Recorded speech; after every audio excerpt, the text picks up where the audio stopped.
Welcome everybody to 52 Living Ideas. We are going through Bhagavad Gita. We are on chapter 9, and we're going to start from verse 20, go all the way till 34 today.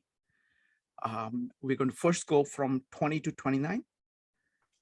We're going to have two readings, followed by Yogeshwar's commentary, followed by comments and questions, and then we will go to the next section, which is 29 through 34. So David, if you could start us off. Yes, thanks very much, Srikant. So, chapter 9, verse 20. Knowers of the prescribed rituals of the three Vedas, purified of sins by remnants of the heavenly elixir, worship me indirectly by such offerings of sacrifice to the demigods. They aspire for the entry to the heavenly spheres, where after reaching as their reward the world of Indra, enjoy the celestial pleasures of the demigods in heaven. Having enjoyed extensively the heavenly spheres, the results of their pious activities being exhausted, return to the worlds of morals. Thus, following the doctrine of righteousness in the three Vedas, desires of sense enjoyment receive only the cycle of birth and death.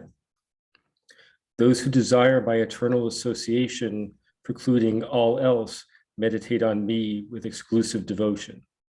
Those persons, I ensure the uniting of their individual consciousness with the ultimate consciousness perpetually. O Arjuna, those who worship devotedly different demigods, although faithfully, they also worship me only, but in an unauthorized manner. I am the enjoyer and ultimate master of all performance of sacrifice, but they do not know me in reality. Consequently, they revolve in the cycle of rebirth. Worshippers of the demigods go to the demigods. Worshippers of the ancestors go to the ancestors. Worshippers of the ghosts and spirits go to the ghosts and spirits, and my worshippers certainly come to me. Whoever with loving devotion offers unto me a leaf, a flower, a fruit, or water, I affectionately accept that devotional offering from that pure-hearted being. O Arjuna, whatever action you do, whatever you eat, whatever you offer in sacrifice, whatever you give me in charity, whatever austerities you perform, all that you do, make as an offering unto me. In this way, you will become free from auspicious and inauspicious reactions from the bondage of actions. Having fixed the mind in renunciation by the science of uniting the individual consciousness with the ultimate consciousness, being so endowed, you will proceed unto me. I am equally disposed to all living entities.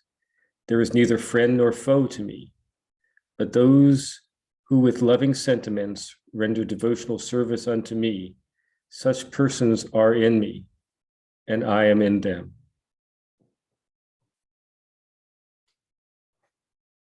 Thank you. Thank you, David. Next up is Penny.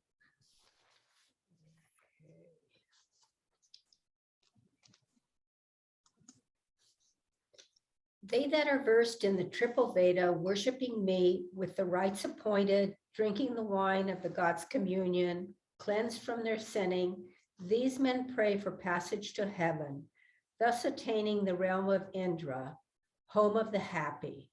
There they delight in celestial pleasures, pleasures more spacious than any earthly. They taste a while, till the merit that won them is all exhausted. Then they return to the world of mortals.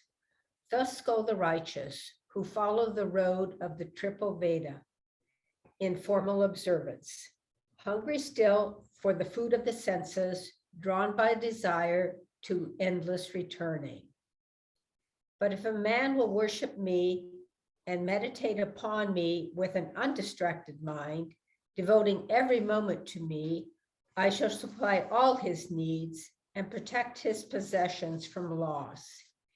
Even those who worship other deities and sacrifice to them with faith in their hearts are really worshiping me, though with a mistaken approach. For I am the only enjoyer and the only God of all sacrifices. Nevertheless, such men must return to life on earth because they do not recognize me in my true nature. Those who sacrifice to the various deities will go to those deities. The ancestor worshippers will go to their ancestors. Those who worship elemental powers and spirits will go to them. So also my devotees will come to me. Whatever man gives me in true devotion, fruit or flower, water, a leaf, a flower, I will accept it. That gift is love, his heart's dedication. Whatever your action, food or worship, whatever the gift that you give to another, whatever you vow to the work of the Spirit, O son of Kunti, lay these also as offerings before me. Thus you will free yourself from both the good and the evil effects of our actions. Offer up everything to me. If your heart is united with me, you will be set free from karma even in this life and come to me at the last. My face is equal to all creation, loving no one nor hating any. Nevertheless, my devotees dwell within me always. I also show forth and am seen within them.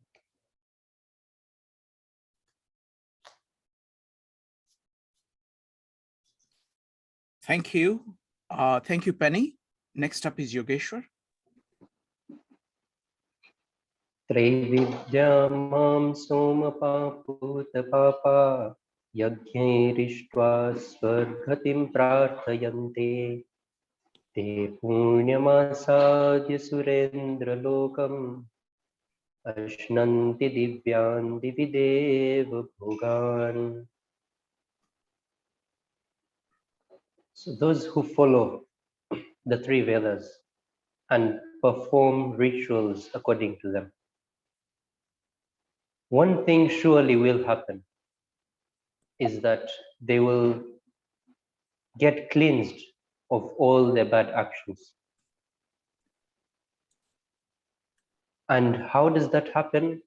Because they have performed all the spiritual activities that are supposed to be done. All the yajnas that are supposed to be done, they have done. But there is something that they're asking for. Swargatim prarthayante. So, what happens normally if it is like, for example, even in the Yoga Sutras, what happens is you're supposed to meditate upon your heart.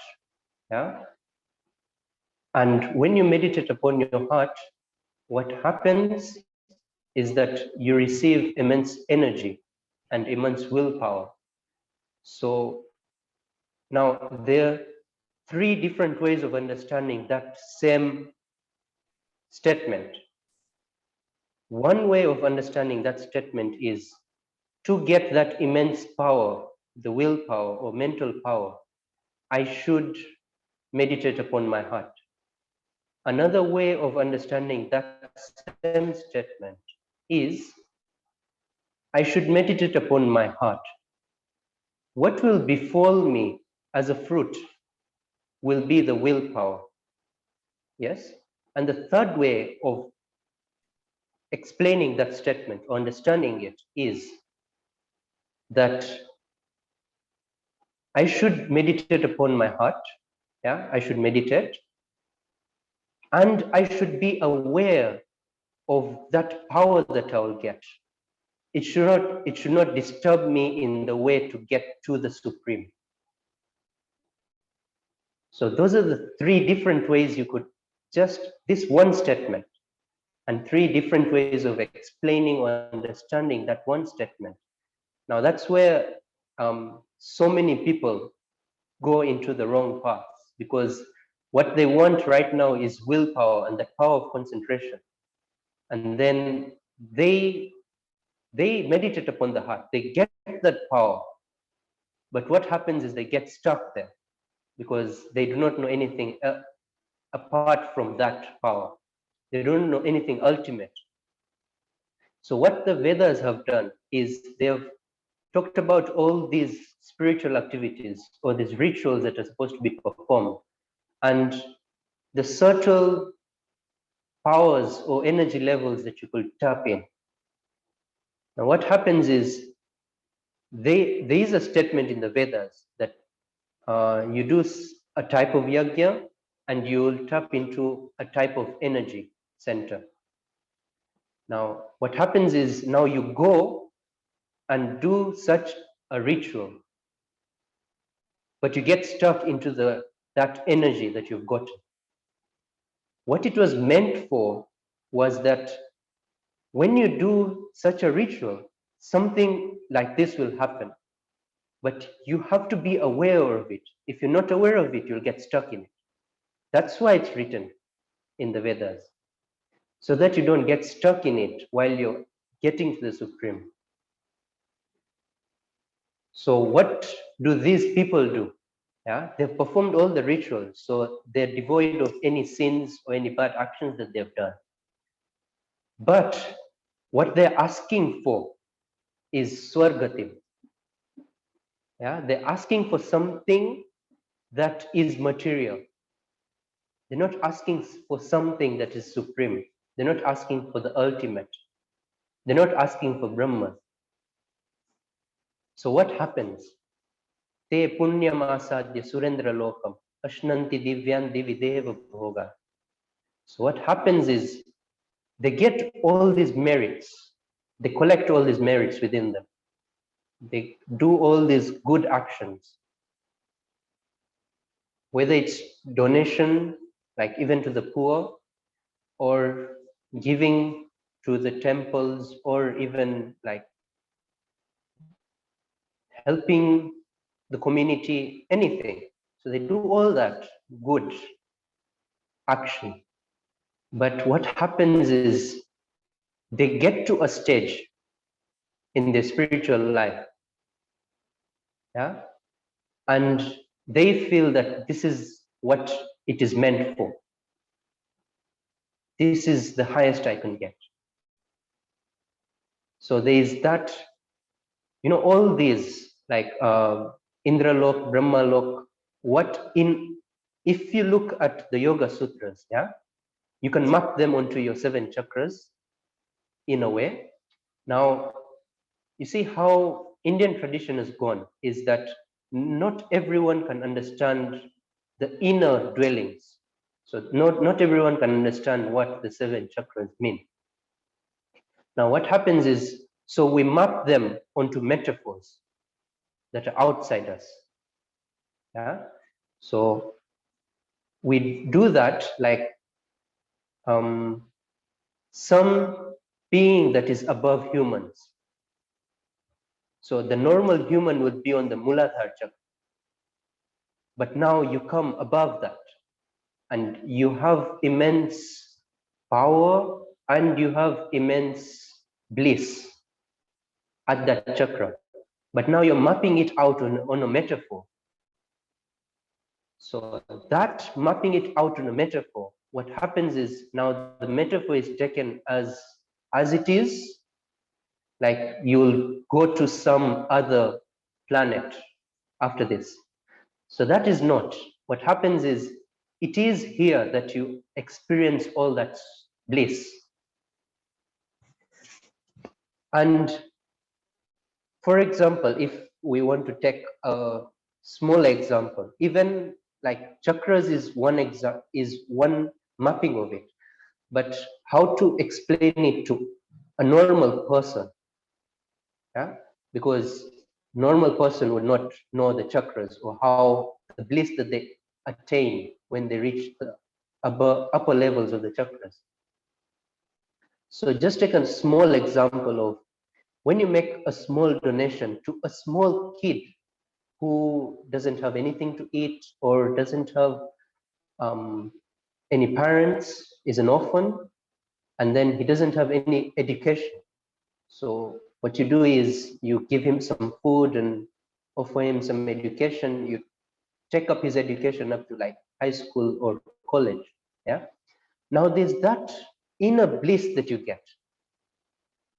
You can't really explain it, but it is there. It is just by thinking of that child, you feel this bliss. Yes, I've done something good. Now, you see what happens is if you don't know anything more than that, it is something good. It is a good deed. Yeah. It takes you towards the ultimate, yes. But what happens is if you stop there, you will attain that bliss, but you will not be able to go further than that. So you'll attain the bliss, Ashnanti Divyan Divideva Bhogan. So you'll attain all the fruits of your karma, of doing that good action. But what will you know? What is your experience? Is the more good actions I do, the more bliss I get. So you will do good actions in this world. Not a bad thing at all. That is what you're supposed to do. But there is that inner experience that is above that as well, above all those actions. That inner bliss that is always there, whether you're doing an action or not, it's always there. Getting one with Brahman, getting to know yourself. So that inner ultimate bliss is what is supposed to be gotten to. Te tam bhuktva swargalokam vishalam kshine punye martyalokam vishanti evam trayi dharma manu prapanna gata gatam kama kama labhante. They get to that state of bliss. And you know what happens is in the state of bliss, when you just enter there, it feels like, oh, I've gotten like all the stress I've gotten from years, it's just relieved within this one moment of bliss. That's how profound that one moment becomes. So you'll always want to get back to that one moment. Relieve all the stress that you have, all the depression that you have, and get to that one moment. And you always want to get back. So what ultimately happens, you get into that circle, that circular movement of you're doing actions to get to that bliss. When you get to that bliss again, you have to do actions, you get back down, and then it's all circular. You do it over and over again. And in that circular movement, you're not getting anywhere. So kshine punya martalyokam vishanti. So when that bliss is over, when that bliss of helping someone is over, because there's an end to it as well. When it's over, you get back to your normal state of being. And you also do regular actions like any other human being. Evam trayi dharma manu prapanna gata gatam kama kama labhante. Yeah? They get all that they desire. That's for sure. But they only get what they desire. They do not get what the universe has for them on the plate. They do not get what Brahman has for them on the plate. They only get what they desire. So even this one statement can mean so many different things. Yeah, they get what they desire. So for a person, it will look like, yes, that is something that is supposed to be done because all your desires will be fulfilled. Looking at another point of view is you get only what you desire. You don't get the truth, the ultimate truth. And what everyone is there for is when you get to the ultimate truth, there is that inner bliss, that inner peace that comes. And it's always there now. And you see how any scripture can get diluted as it goes into tradition and it goes into rituals. So that dilution is always there. By the time of Krishna, that dilution sort of had already started happening, because he's talking about evam trai dharma manu prapanna gata gatam. So they do all the rituals that are said in the Vedas, not knowing what they were actually meant for. Yeah? All those statements are now interpreted according to one's own understanding, to one's own ego, according to one's own desires. And then what happens is they only get to what they desire. They do not get to the ultimate.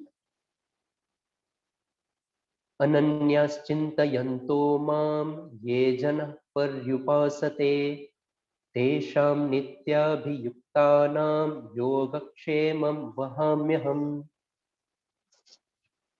So those who are always contemplating on the ultimate,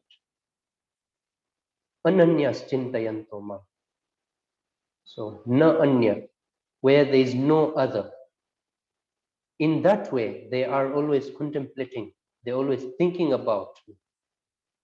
Now, this thinking also, it is this normal thinking that we do, and we feel like, yes, I'm thinking about God and I'm thinking about the ultimate.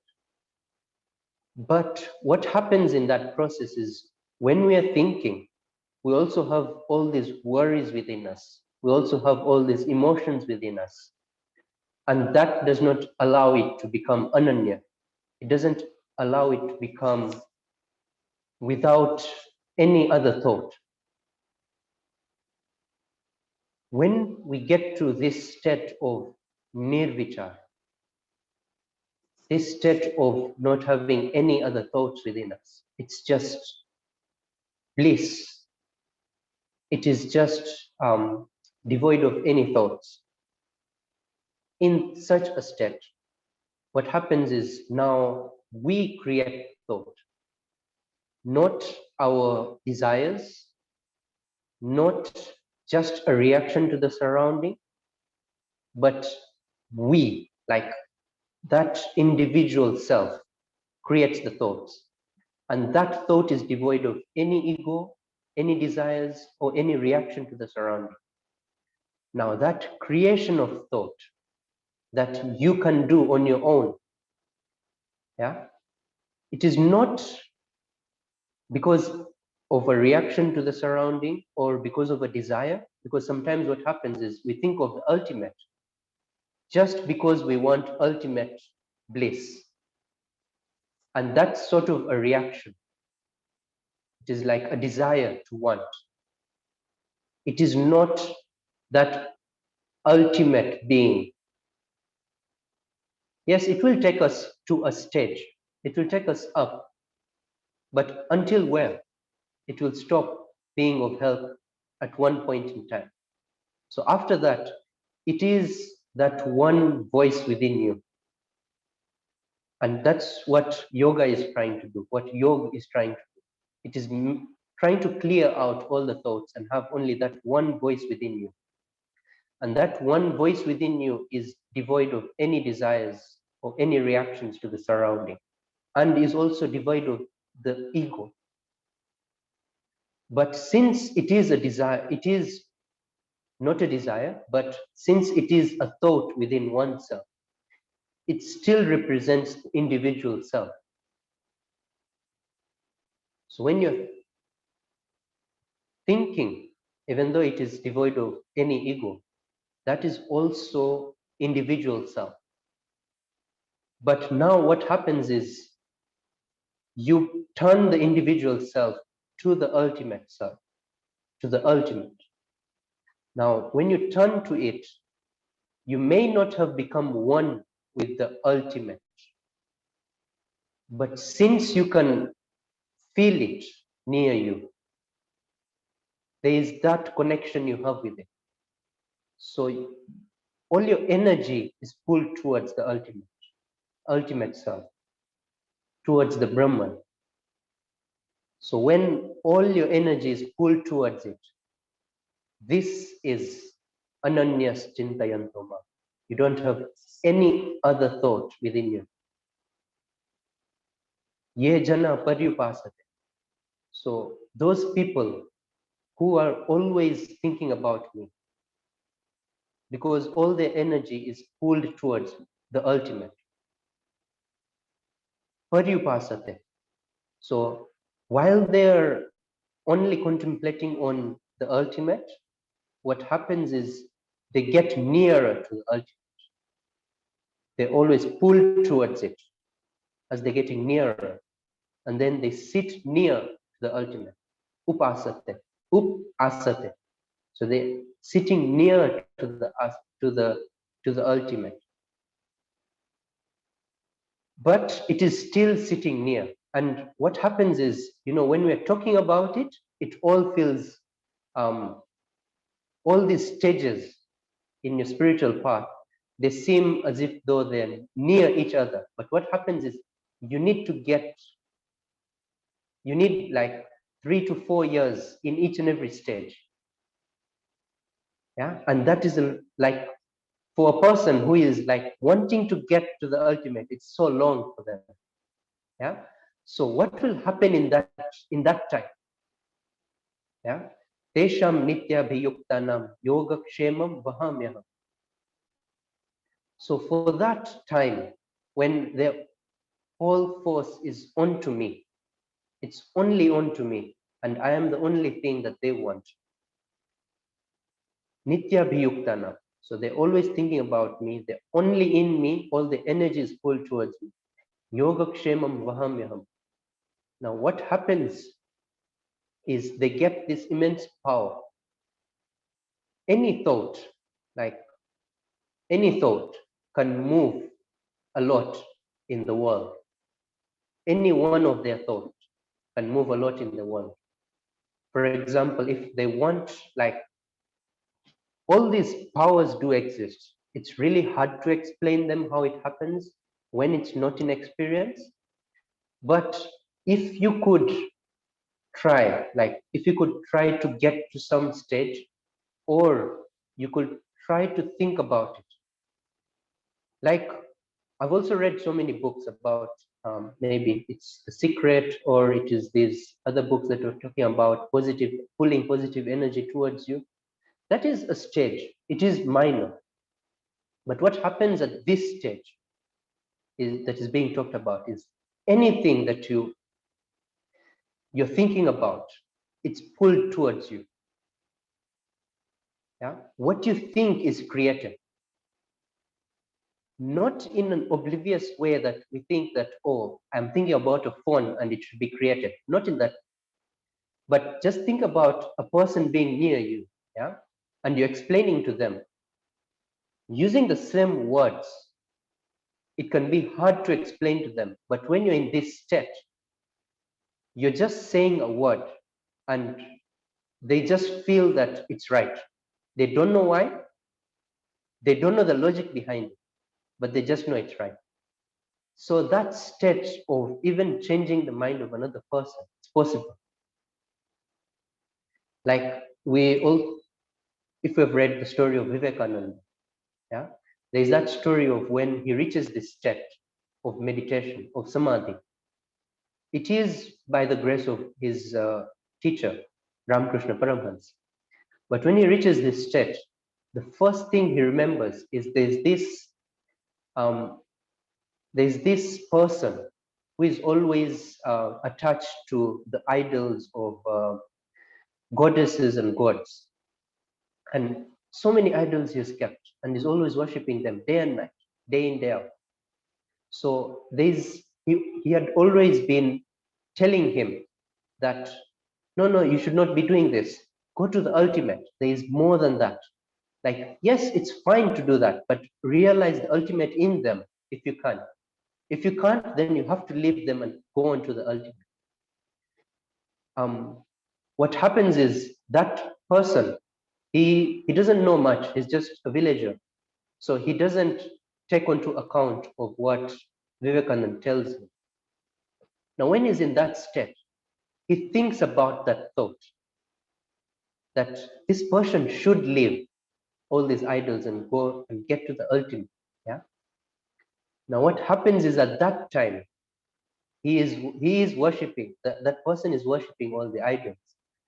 And he starts wrapping up all the idols, and he's taking them in this big cloth, and he wants to put them in the river.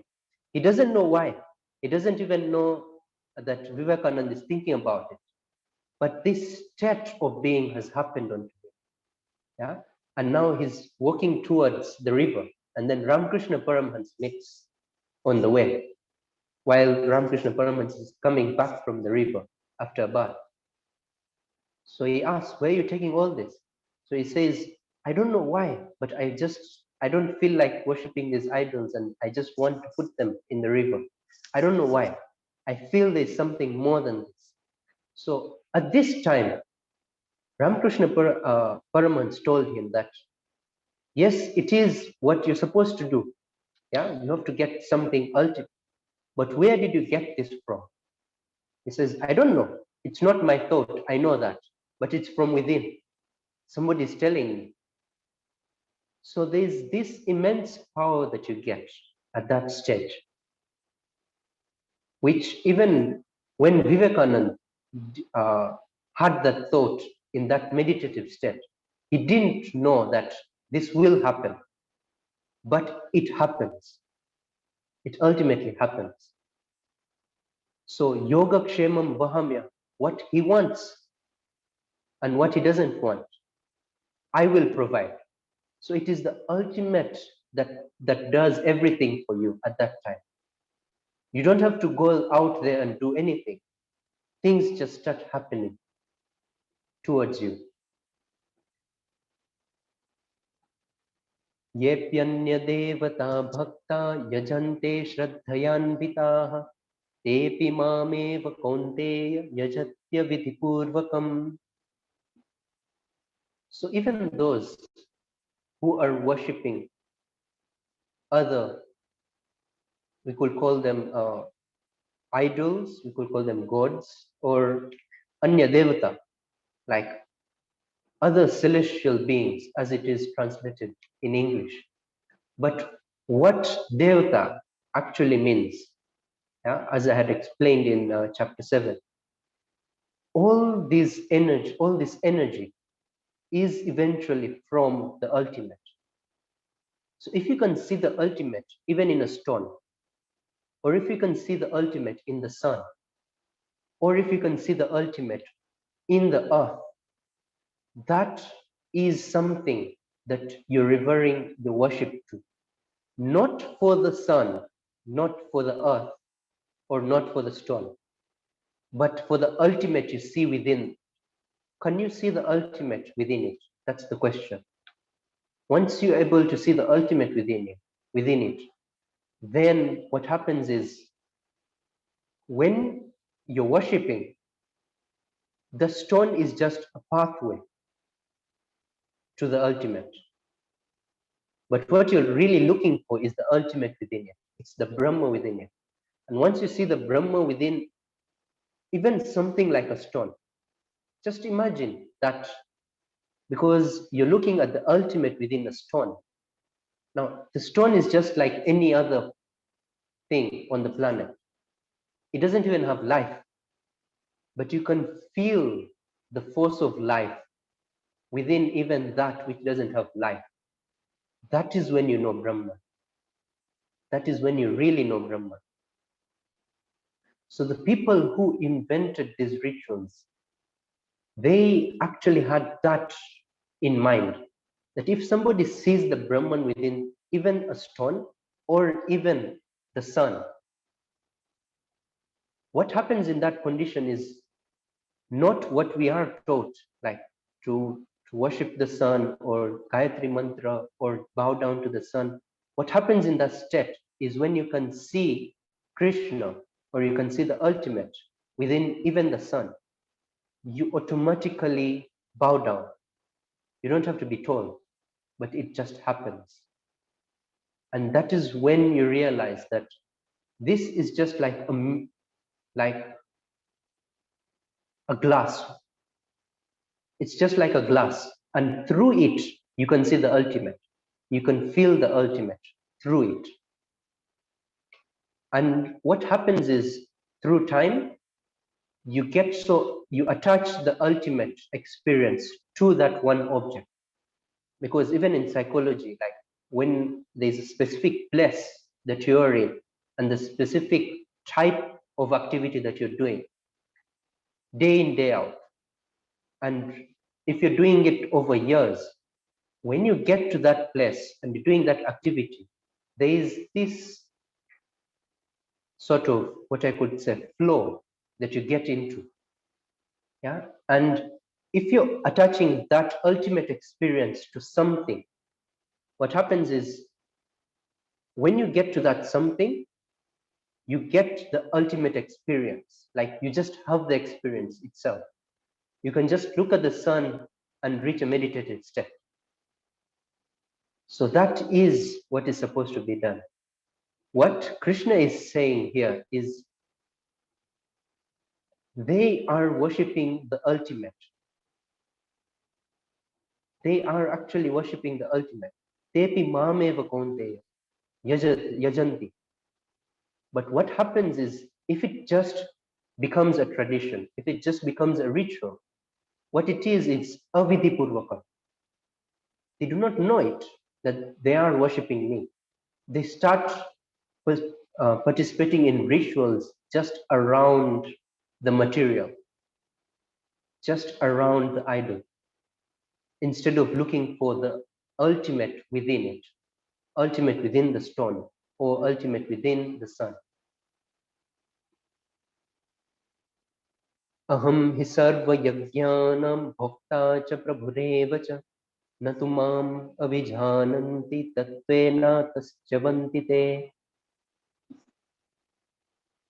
They worship me through any type of worship that they're doing, but they do not know it. I am the person that I am not person, but I am the ultimate energy or the power that they're worshiping. What happens here is, anything we do, any action we do, yeah, it is towards the ultimate. We just do not know it.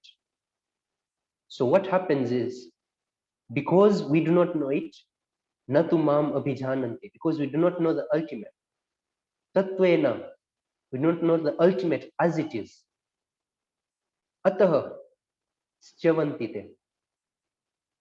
That's why they fall from the path of the ultimate. That's why they just get into the habit of the rituals, because they're not getting to the ultimate. And this is a stage in which many fall, because it is a good thing to attach the ultimate to something we know right now here. And whenever we see it, we have that ultimate experience. Yeah. But what happens is, now somebody else will look at me, what I'm doing, and he will start doing what I am doing. So we'll start also worshiping that, praying around the sun. Yeah. Now, what I am doing is, when I look at the sun, there's no way I cannot bow down. It's just my hands just fall. But the other person is looking at from the perspective that this person is folding his hands toward the sun, so I should do it. So that becomes a tradition and it becomes a ritual, sort of, rather than for what it was meant for. And for that reason, they're always falling off the path of spirituality. Yanti deva vrata devan pitrin yanti pritrivrata bhutani yanti bhuteja yanti madhya jinopi mam. So those who are onto these material things, yeah. So basically, what we have to realize here is, when we're in that state of spirituality, whatever we think we attract it. And this is not just about thinking, because what you're doing is that one thought, it is with all the emotion that you can think about. You know, thinking about something, in a context is we could take it at just the level of having a thought. But thinking about something, it could be also at second level. Like, for example, we think about our loved ones. When we think about our loved ones, all those emotions are with it, with that thought. They all come up with that thought. It's not just a thought, but it is with all this emotion that comes with it. And there's also a third level about it, about the thought. So when you're thinking about something, yeah, it comes onto you, not just at an emotional level, but at a state of being, that it takes you above that state of being. It doesn't leave you at that state of a human being. It takes you above. So that is the concept of Yanti Deva Vrata Devan. So it takes you above that level of being. Like we are at the Muladhara chakra, then we get to the chakra at the navel, and then we get to the chakra at the heart. So what happens is you go on above the chakras, yeah? And Pitri Nyanti Pitri Vrata. So a person who is always thinking about their relatives, the parents, or the elderly relatives, it's not a bad thing, because you can also see the ultimate within them. If you have the eyes, if you have that within you, you can also see the ultimate, and that's why it was there. But what happens is we only see our parents, and that leads to either ritualistic approach or totally like leaving them, like putting them into the old age home, because you're only seeing your parents in that body. But if what it can do, what the potential it has is, you can see your parents, you bow down to them every day as a ritual, which the ritual is, yeah.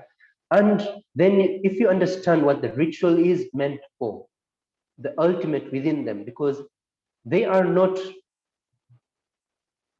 just any other thing on the earth, yeah. They're not any other thing. What they are is, they are living. First point, they are living. They have life within them. So if you can see that life force within them, not just their life, but the life of the universe. And in a way, it is easier to see within your parents, because you're staying with them, you're always interacting with them. They have done so much for you. So in the same way, yeah, like you can have this image of the creator, who is the father, and then from which the creation happens, which is the mother. So as Krishna also said, I am the mother, I am the father of all creation. So how you're supposed to look at it is, from this, from your mother and father, from your parents, or from your elderly relatives, can you get the concept of the ultimate, how everything came about? If you can get to it finally, that's fine, that's good, that's the best thing you can do. But what happens is, if you're only in the rituals, yeah, then you only get to the state that your parents have reached. You cannot go beyond that. Bhutani yanti bhuteja. So as Krishna has also mentioned in the 10th chapter, out of all the snakes, I am Vasuki. Yeah. So he's mentioning all these different beings that have life within them. But now you have to see the ultimate within them. Not just the beings as they are, but look for the life force running within all of them. Yeah. I am that out of all the out of all those that are flying, that have out of all the birds, yeah, I am Garuda, I am the eagle. So can you see those qualities that Krishna is pointing to, rather than just the physical form? Now, if you can, then you get to the ultimate. If you cannot, what you get to is only the thought of it, only the thought of the physical. And yanti madhyajinopima. If you can get to me, yeah, if you can worship me within them, then you get to me. Patram pushpam phalam toyam yo me bhaktya prayachati tadaham bhaktyu ashnami prayatatmanah. So anything you offer, because what happens is when you get into that state of being, you just have nothing to give, because you know that even this fruit or this flower that I'm giving to the ultimate has that ultimate running within. But you still feel like giving because you're in that state of being and you just want to give to the world. Yeah. So you want to give the best thing you can. So you get the best, like for example, when you're in love, yeah, you want to get the best flower to give to the person you love. So the same way, the same thing happens here. When you get to the ultimate and you love it so much, you just want to give the best to it. So what Krishna is saying, if you give, whether it is just a leaf or it is a flower or it's a fruit, whatever you give, even though it's just water, but if you're giving it to the ultimate, if you're giving it to the ultimate life force, not, and how will you give it to the ultimate life force? Like really, it is everywhere. So what will happen is you will be contemplating the ultimate onto something. Yeah? So when you give to the ultimate in that way, tadaham bhaktya uparitam ashnami prayatatmana, that I will take onto me. I will take it, because what happens is that state of being that probably you could say Vivekananda had reached, Ramakrishna Paramahamsa had reached. You feel like giving to the ultimate, but you have nothing to give. So you give the best you can. And when you give the best you can, you know that it is accepted by the ultimate. It is not about the ritual of just giving a flower to maybe into any yajna or giving the food into any yajna. It's not just about that. It's about that you just feel so much love for it. You want to give something.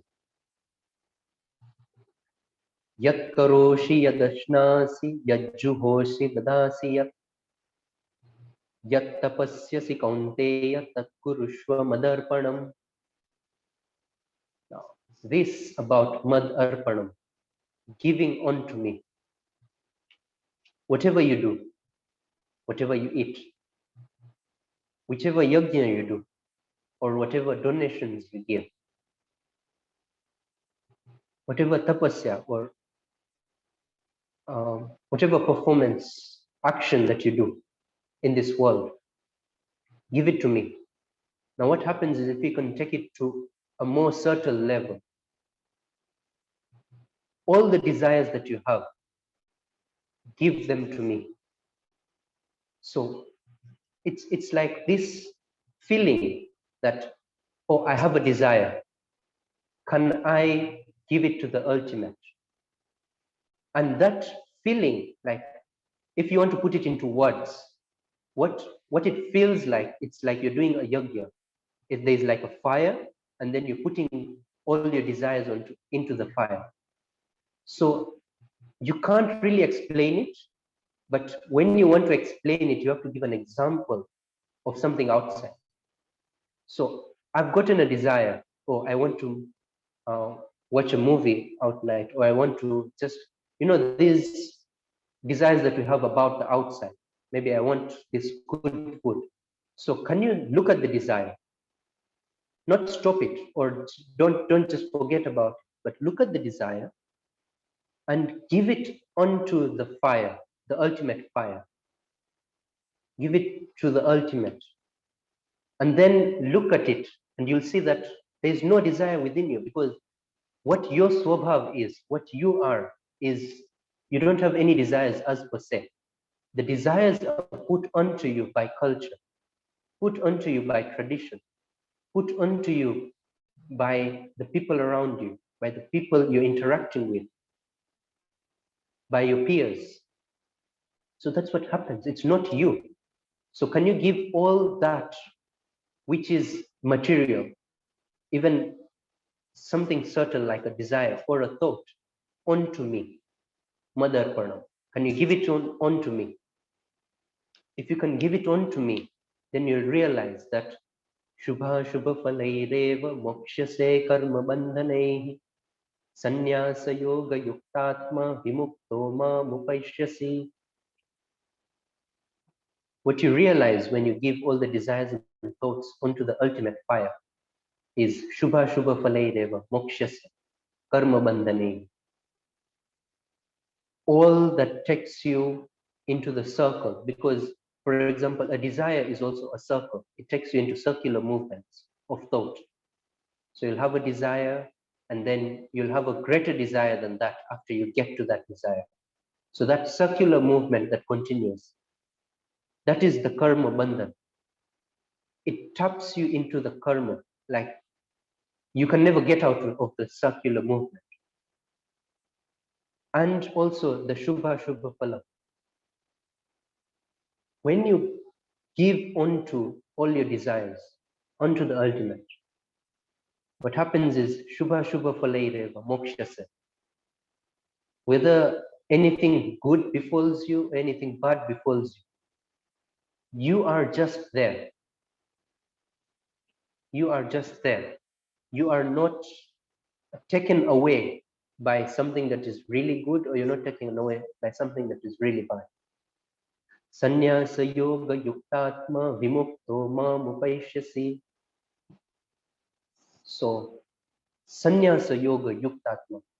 You will be with sannyasa in a way that you will be devoid of any desires or any thoughts. And yoga in a way that he will be one with me. He will be one with the ultimate consciousness. So such a person, vimukto mamupaishyase, such a person is devoid of any desires of this world, and he will get to me.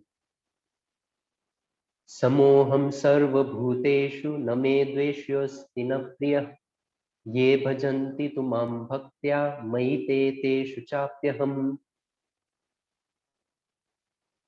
Now, here I would like to give an example of rain. So rain does not discriminate. I should fall onto this person's farm because this person is good, is doing some good activity. Or I should not fall onto this person's farm because this person is not doing good activities. He's not performing good karma. Rain does not do that. It falls equally everywhere. But what happens is, ye bhajanti tumam bhaktya, maite te shuta chapyaham, is to collect the rain, you have to become a sink, you have to become a hole within the ground. Like, for example, the valley. Yeah, there's a mountain and there's a valley. The rain will not discriminate on falling onto a mountain or onto a valley. But what happens is, a mountain which is always full, yeah, it will not be able to capture the rain. It will not be able to keep the rain. But a valley will be able to keep the rain. So this is what happens. Samoham sarva bhuteshu.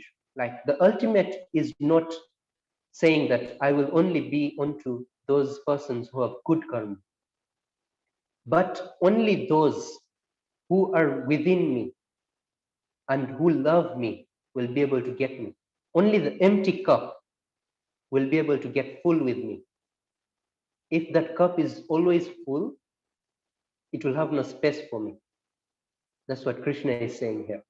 So Maite teshu chapyaham. So I will be full with them, they will be full of me. Both sides it happens. And the ultimate will be there for you, you will be there for the ultimate. Wonderful. Thank you. Thank you, Yogeshwar. I'm just going to comment on a few points here, and then I'm going to invite anybody who wants to ask any questions. So first, we talked about people who get focused on the powers that are generated. So when you're doing right things, your abilities keep increasing of all kinds. And then some people get focused on those abilities. And the moment you do that, and that becomes the goal, that becomes the end, you lose, you can't go beyond that. It's the distinction between being focused on the ultimate versus the results of the results of doing that. So if you're focused on the results of doing that, you won't be able to go further. You will get you'll get attached to a certain level of ability. Next, I really like the point about, I'm mostly commenting on what Yogeshwar said, things that stood out to me. I find this point about mapping, using mapping of external in order to describe what is going on inside. There is no other way of describing the inside. So all of these metaphors, all of these descriptions are descriptions of the outside, which point to inside. And you really need to relate these metaphors to your own internal experience in order to understand the full meaning of this. One of the main points made in this section is the distinction between outer good and inner good.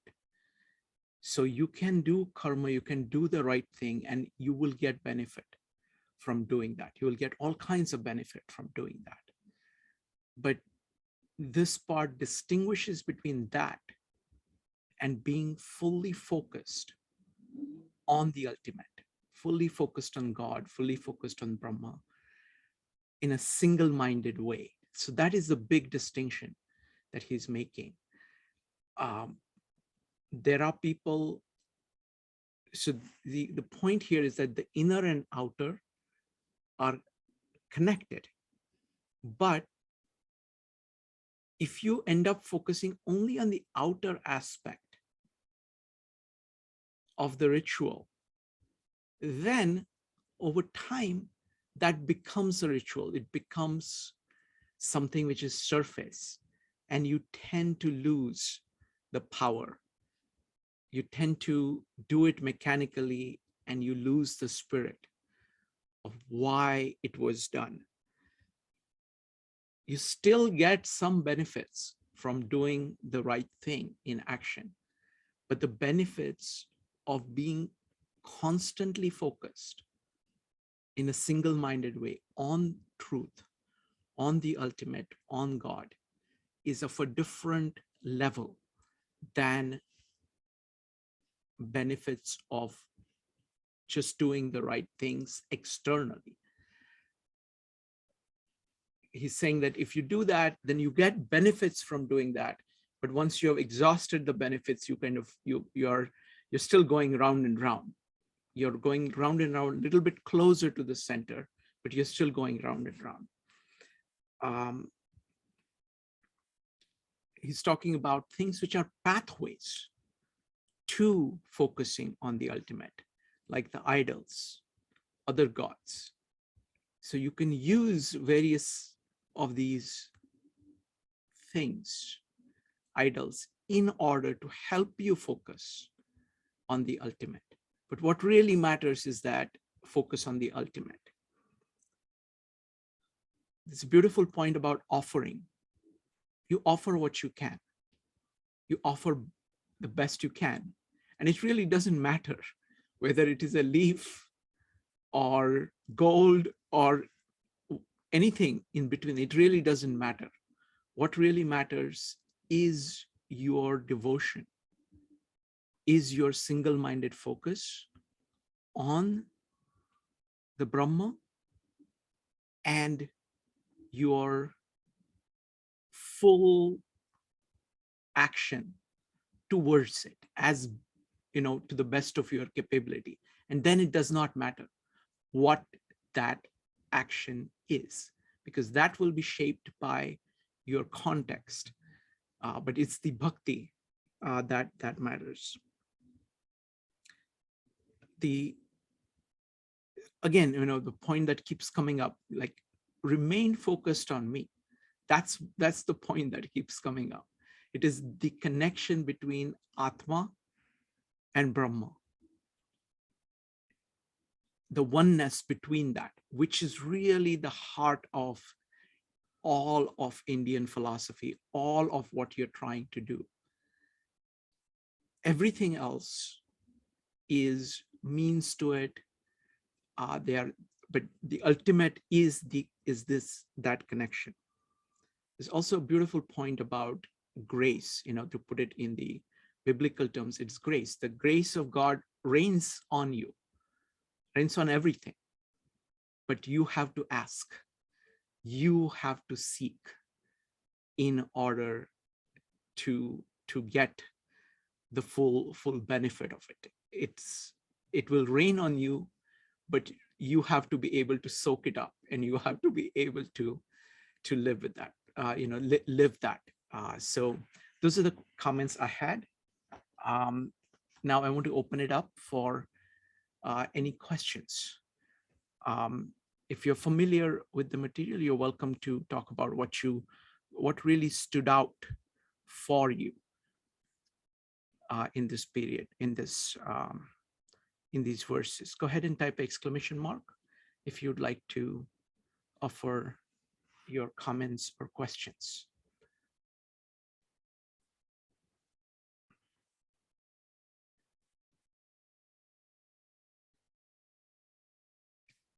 Anybody?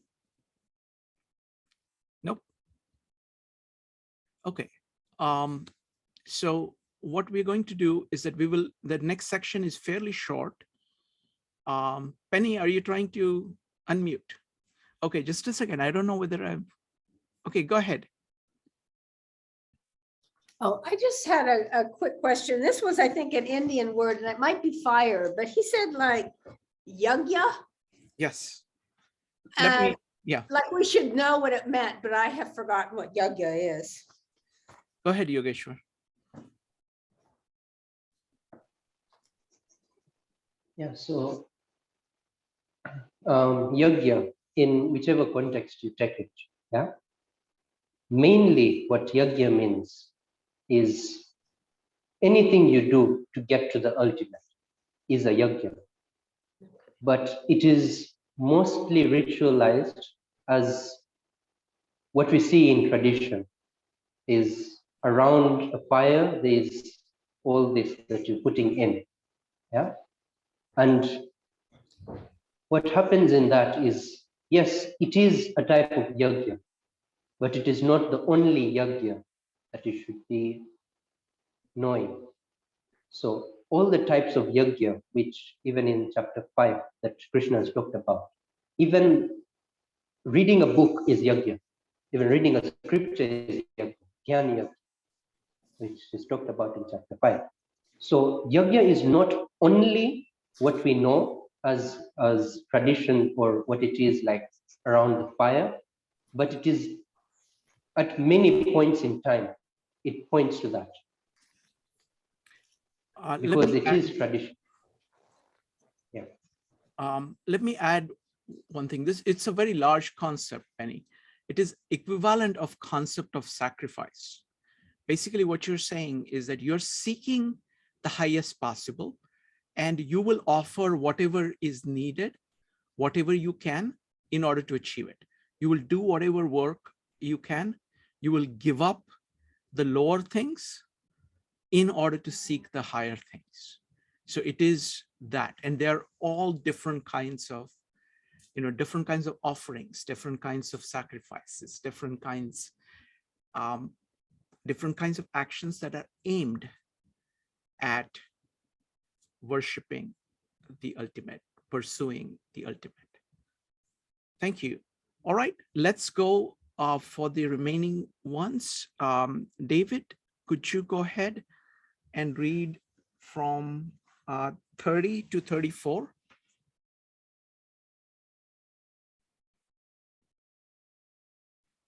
Yes, just a moment. So chapter 9:30. Even if one committing the most abominable action renders service only unto me exclusively without deviation, one is to be considered saintly because one is correctly resolved and properly situated. One swiftly becomes endowed with righteousness and justly obtains everlasting peace. O Arjuna, declare it boldly, my devotee never perishes. O Arjuna, even those who may be born from the wombs of degraded women, merchants, and menials, if they take full shelter of me, they also reach the supreme goal. What then again of devotees, virtuous brahmanas and saintly kings, having achieved this transient world full of misery, engage in devotional service unto me. Be ever conscious of me. Be my devotee. Worship me. Offer obeisance unto me. In this way, completely dedicating mind and body unto me, having me for the supreme goal, and you will certainly reach me. Thank you, David. Next up is Penny. Penny, go ahead. Okay. Though a man be soiled with the sins of a lifetime, let him but love me, rightly resolved in utter devotion. I see no sinner, that man is holy. Holiness soon shall refashion his nature to peace eternal. O son of Kanti, of this be certain, the man that loves me, he shall not perish. Even those who belong to the lower castes, women, Vaishyas, and Sudras too, can reach the highest spiritual realization if they will take refuge in me. Need I tell you then that this is also true of the holy Brahmins and pious philosopher kings? You find yourself in this transient, joyless world. Turn from it and take your delight in me. Fill your heart and mind with me. Adore me. Make all your acts an offering to me. Bow down to me in self-surrender. If you set your heart upon me thus and take me for your ideal above all others, you will come into my being. Thank you, Penny. Next up is Yogeshwar.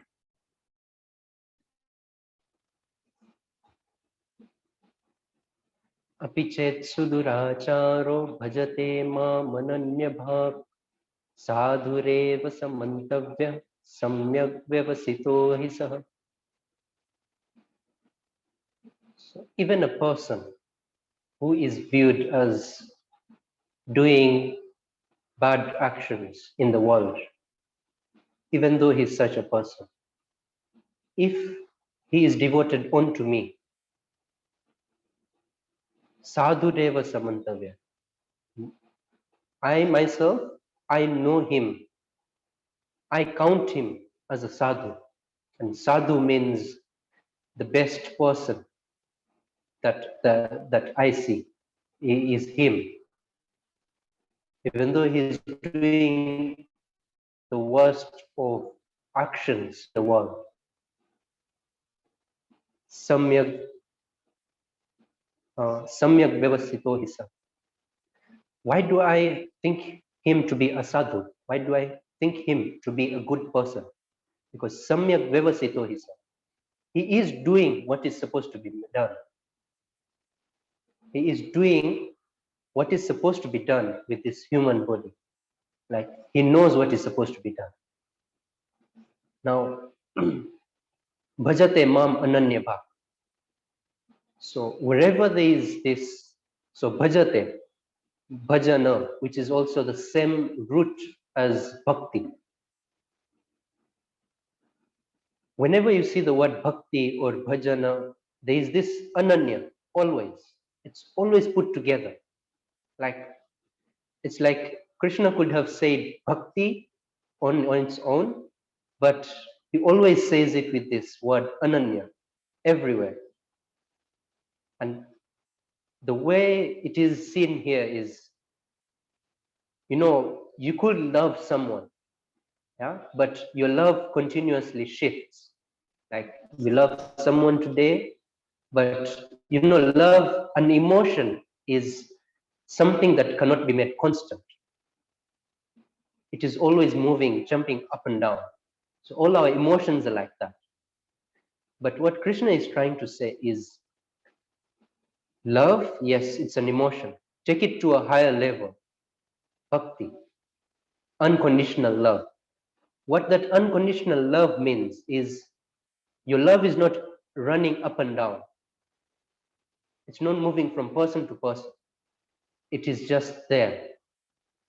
It's like love flows from out of you. It may be flowing to nothing on the outside, but it's just flowing. It should just flow from within, not particularly to something. And when it flows towards something, then it has a chance of being deviated to another. But if it's just flowing from within, then there is no chance of deviation. It is love, the unconditional love, what it's supposed to be meant to be. So kshipram bhavati dharmatma saswat chantim nigacchati kaunteya pratijani name bhakta pranashyati. What will happen? Kshipram bhavati dharmatma.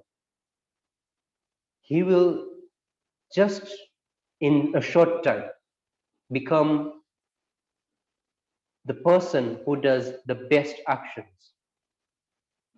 Even though he's a person who has been doing unrighteous actions from maybe birth or from when he was young. But when he receives this, when he receives me, when he comes to the ultimate, Kshipram Bhavati Dharmatma, he will be the most righteous person you can know.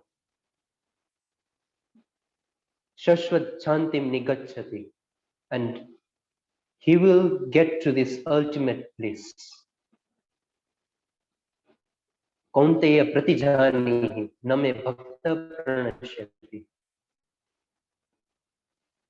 You should know that if somebody comes to me as my devotee, he is never, like, he never dies. In a contextual way, like in a metaphoric way, he never dies, because his body will die, but he himself, for what he is always there. Once you become one with Brahma, there is no way of you deviating from Brahma. You're always there. In a way, for a person who has reached the ultimate, even a small deviation from Brahma is equal to dying. It is like that feeling we get when a loved one parts from us. It is like the feeling of dying. Yeah, you feel like, oh, all my life is to waste. I should end my life. So that feeling you get when a loved one parts from you. Now, just imagine when you have no any other person you can go for love. Yeah, you have only this Brahman for you to love. And when you deviate just even a bit, it's like you're dead. So what Krishna is saying, when you get one with Brahman, there's no deviation from Brahman. And you, for that reason, you will never die. Mam hi partha vyapashritya yepi syuh papayonayah Striyo veshyas tatha shudras tepi yanti param gatim.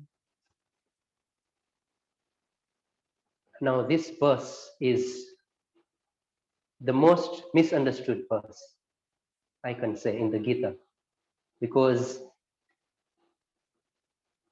even though a person is papa yonaya, is always doing unrighteous actions, that we can understand. Yeah? But when Krishna says Striyo veshyas tatha shudras tepi yanti param,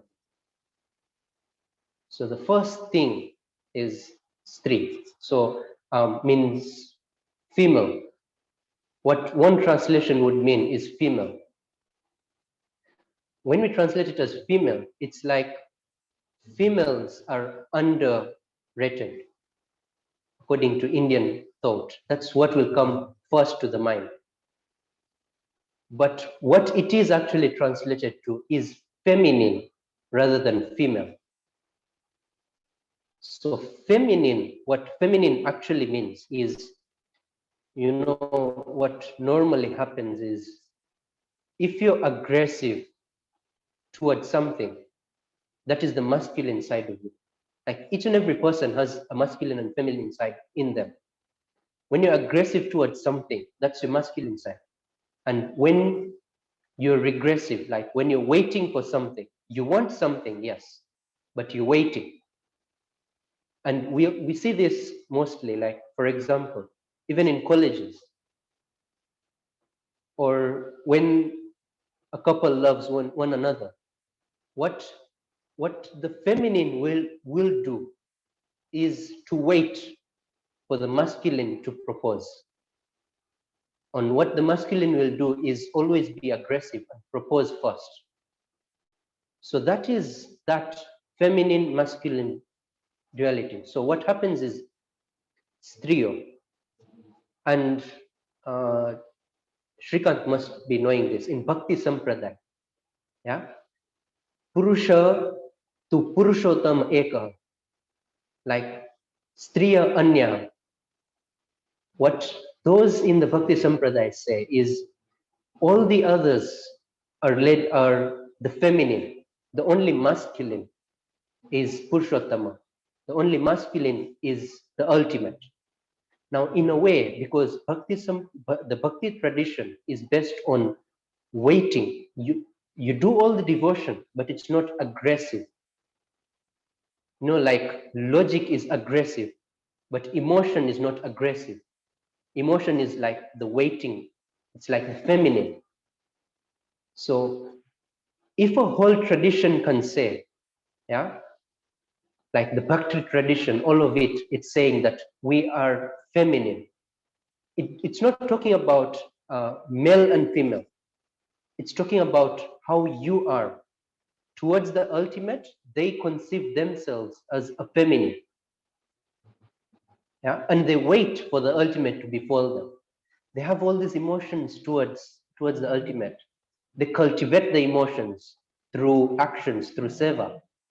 But it's like that who never proposes, but is always waiting for the ultimate to befall them. Now, even on that, so on this path to spirituality, there are two ways to view it. There's the masculine path and there's the feminine path towards the ultimate. So the masculine path is this of jnana, is this of yoga, like you control your breath, you're totally aware of what is happening in your body, you read so many scriptures, like you're on the aggressive side, like you want to know Brahman. But on the other side, the feminine side, which is bhakti, what it will do is to have all these emotions within, like they'll cultivate all the emotions through listening to devoted songs or listening to such playful activities that Krishna had done in his lifetime. So they cultivate that emotion towards him and they wait for Brahman to befall them, to open for them. They will not be so aggressive. So what happens here is even those who are not aggressive towards Brahman, or who are those who are waiting for Brahman to befall them, even those receive Brahman. That is the real meaning here. It is not about the female and the male. It is about the feminine and the masculine, and how those paths differ from each other when you're getting to the ultimate. And for the masculine side, it will be really hard to know how the feminine could actually reach Brahman. Because for them, for example, what is normally talked about is in the Bhakti Sampradaya, is there's this song that is really known in the Bhakti Sampradaya, is this, in the first 5 lines, they talk about Brahma, and they talk about how Brahma is everywhere. But then in the next 5 lines, yeah, they talk about Brahma in this loving way, that, oh Brahman, I can see you, that you are in the neighbor's house. I'm always waiting for you in my house, seeing you through my windows. Like I open my window just a small bit, and I'm looking at you at my neighbor's house. When will you come to my house? I have prepared my house for you. Yeah, I have I've put decorations around my door to welcome you. I have put this plate ready for you to serve you. When will you come to my house? Yeah. So in this context, if we could put it, is, you see, there's this person who is a feminine kind of mentality. Yeah. And that person, he knows that there are so many people who have gotten to know Brahma, who have been enlightened in Brahma. So this person is requesting Brahma to get to his house, because he feels that, how can I call Brahma to my house? Yeah? How can I call him? Like, he's so big, and the house is representing the heart or himself. Like, when will you come to me? Yeah. And when you come to me, I'll serve you all this good food. And so what he's talking about in the good food is, I will do all this good karma. You'll not feel like going away from me. In a way, he's talking in the context of Brahma, meeting with himself and doing all this good karma so that Brahma will stay with him. Yeah, always be with him and never part away. So that is a feminine way of looking at Brahma, or looking at the ultimate. So Krishna is saying it's not a wrong way. Even that person will reach me. I will also get to that person. And then whether it's a Vaishya, a Shudra, tepi yanti param gati. Now, even on this part of Shudra, the lower caste, as it is said. So, just a second, if I could post something onto the chart.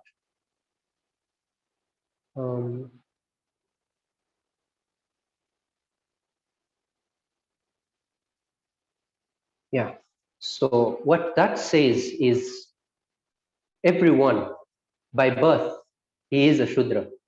So what normally happens is, we see Shudra as the lower caste, as in, we see them out of the 4 that are said, Brahmana, Kshatriya, Vaishya, Shudra. So the Shudra are the lower caste, they're the servants, or they're the ones who serve the other castes.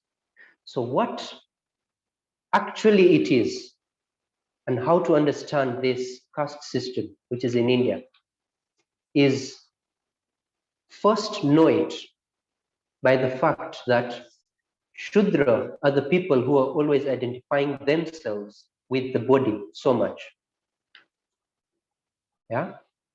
Vaishya are those who are identifying with their intellect so much. Yeah. So why the Shudra are identifying themselves with the body is, if you look at a poor person, even right now, yeah, they will first look for the bodily needs because it's a matter of survival. If they don't survive the next day, yeah, it's like, what can they do?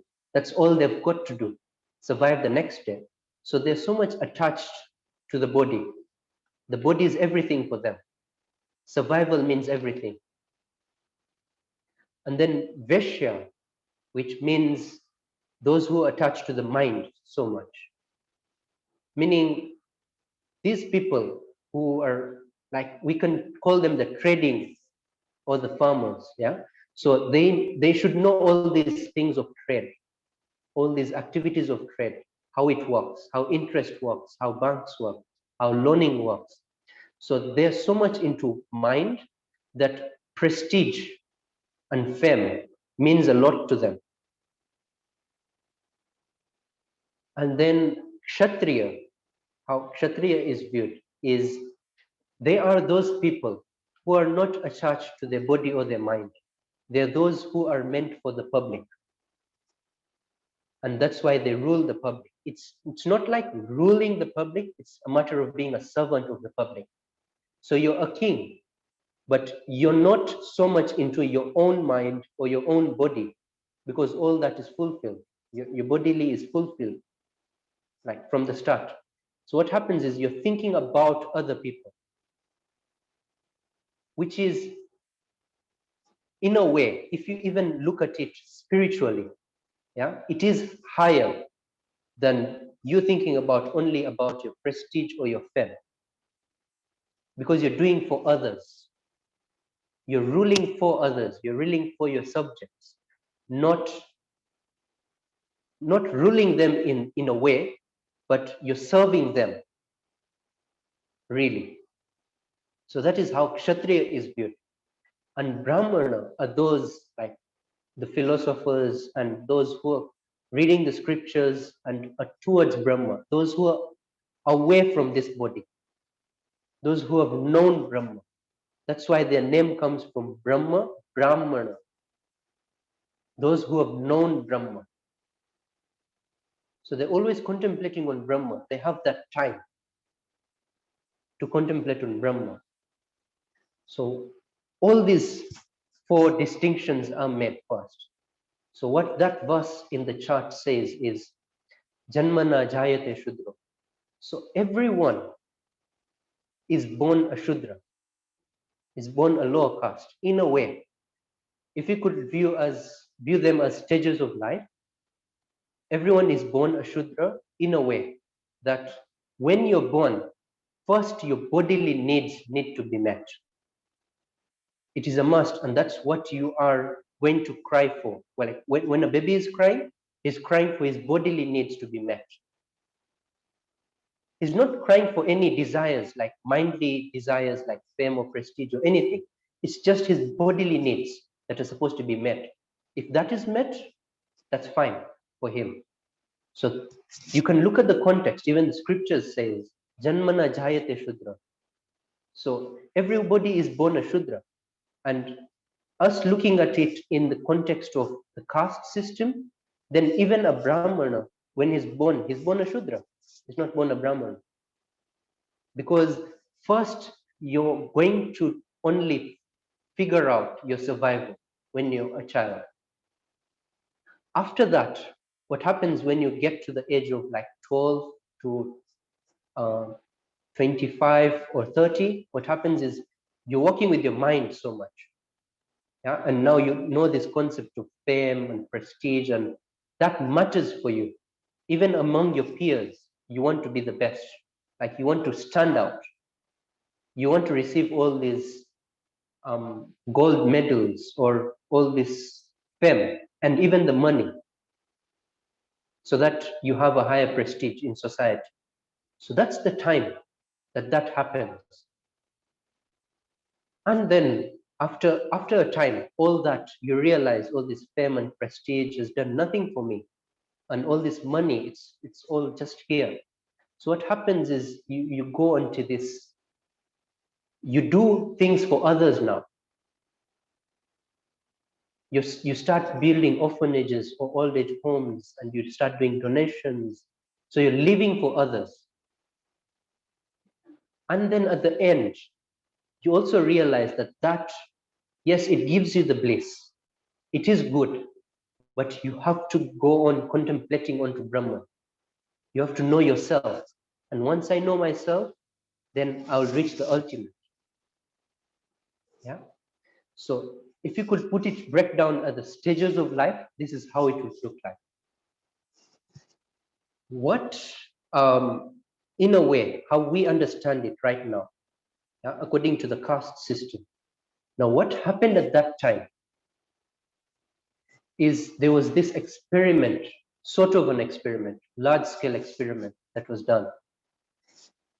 If you could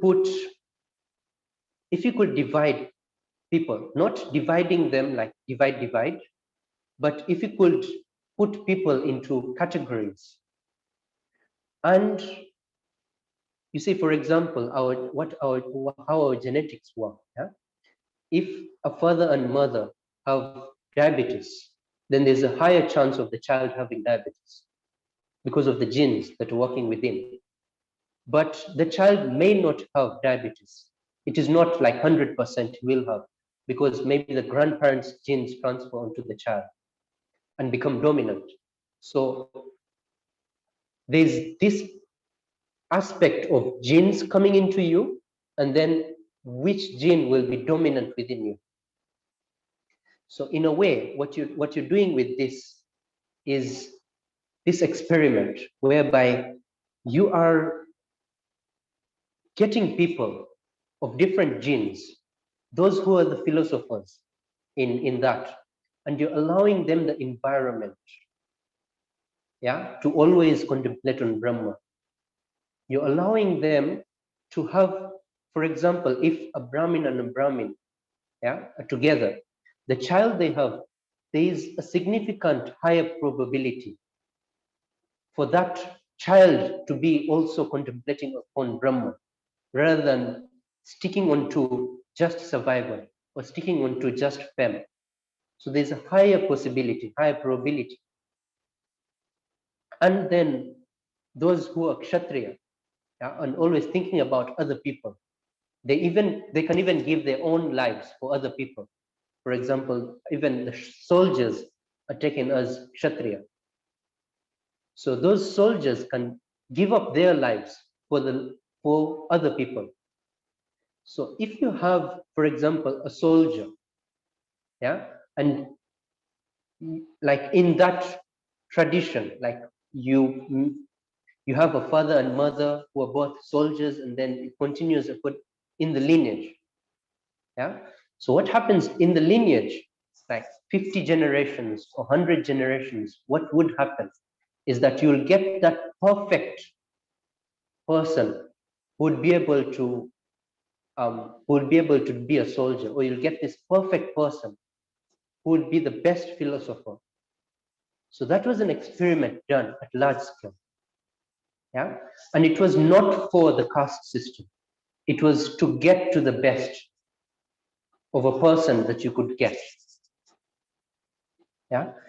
Now, what happens in there is when tradition runs for long, it has all these misfits that come into, and all these rituals that it falls into. Now, this big experiment fell into ritual. And then it became that a Brahman cannot marry a Shudra. It was not meant for that. It was meant for that perfect being.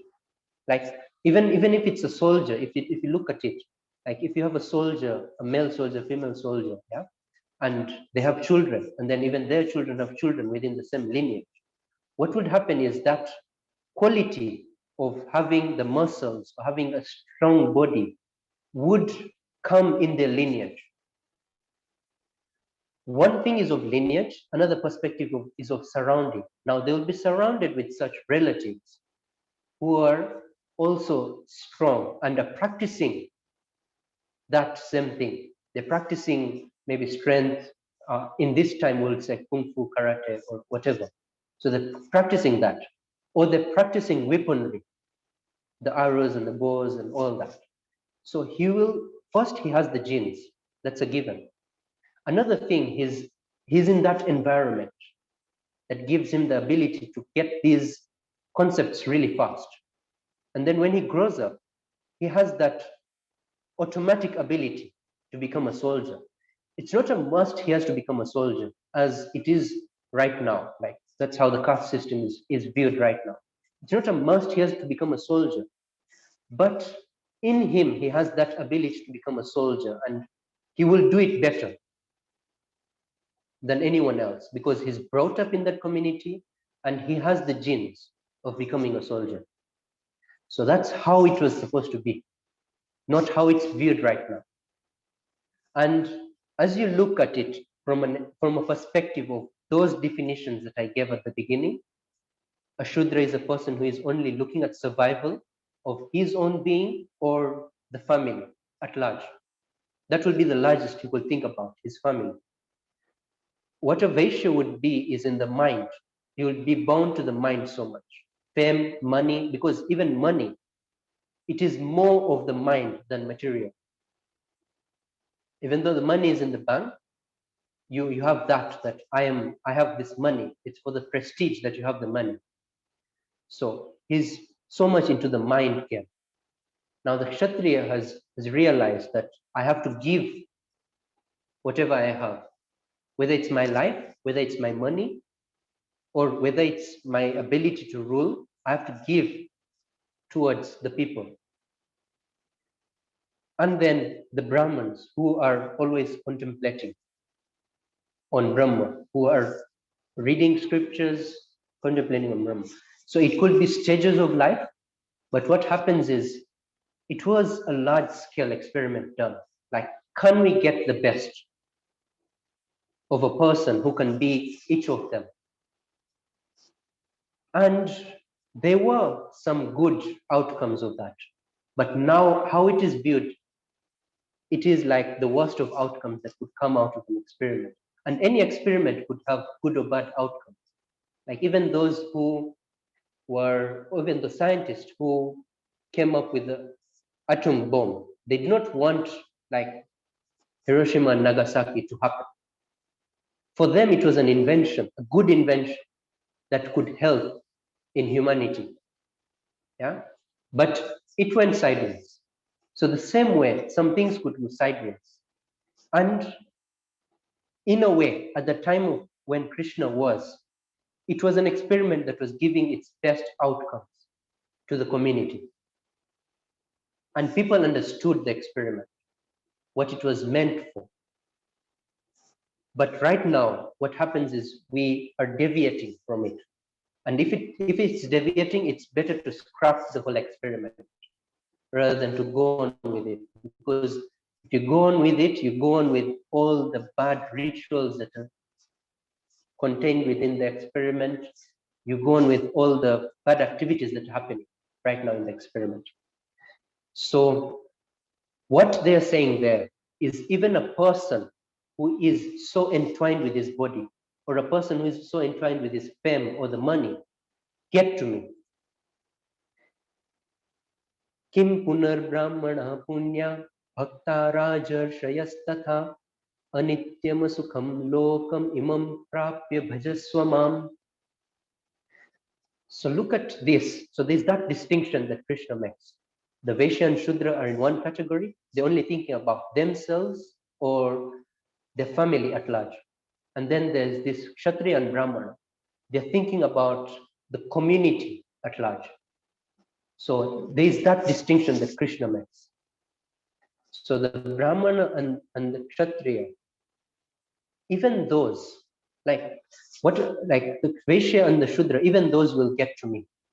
What about those who are always thinking about the community, who are always contemplating upon Brahma? There's no question about it. Yeah.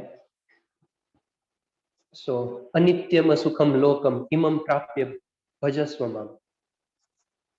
This, you should know that this world as it is, or whatever desires you have, they are anitya. They're not going to stay forever.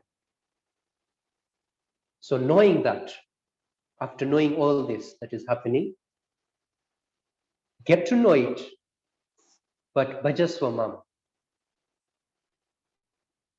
Manmana bhava madbhakto madhyaji mam namaskuru mame veshyasi yuktevam atmanam matparayana.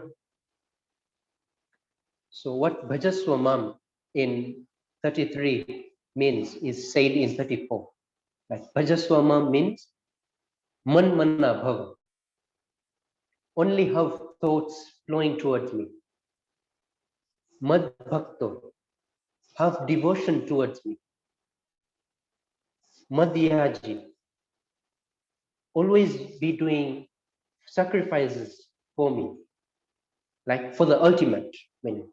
And mam namaskuru, when you're bowing down to anyone or anything, know that you're bowing down to me. Mam namaskuru. So bow down into the life force within anyone that you see. So that is your bhakti, that's your devotion towards the ultimate. What happens after that? Mame veshyasi yukteva. So he will get one with me. He will become one with me. Atmanam matparayana. After getting one with me, he will always stay in me. Matparayana.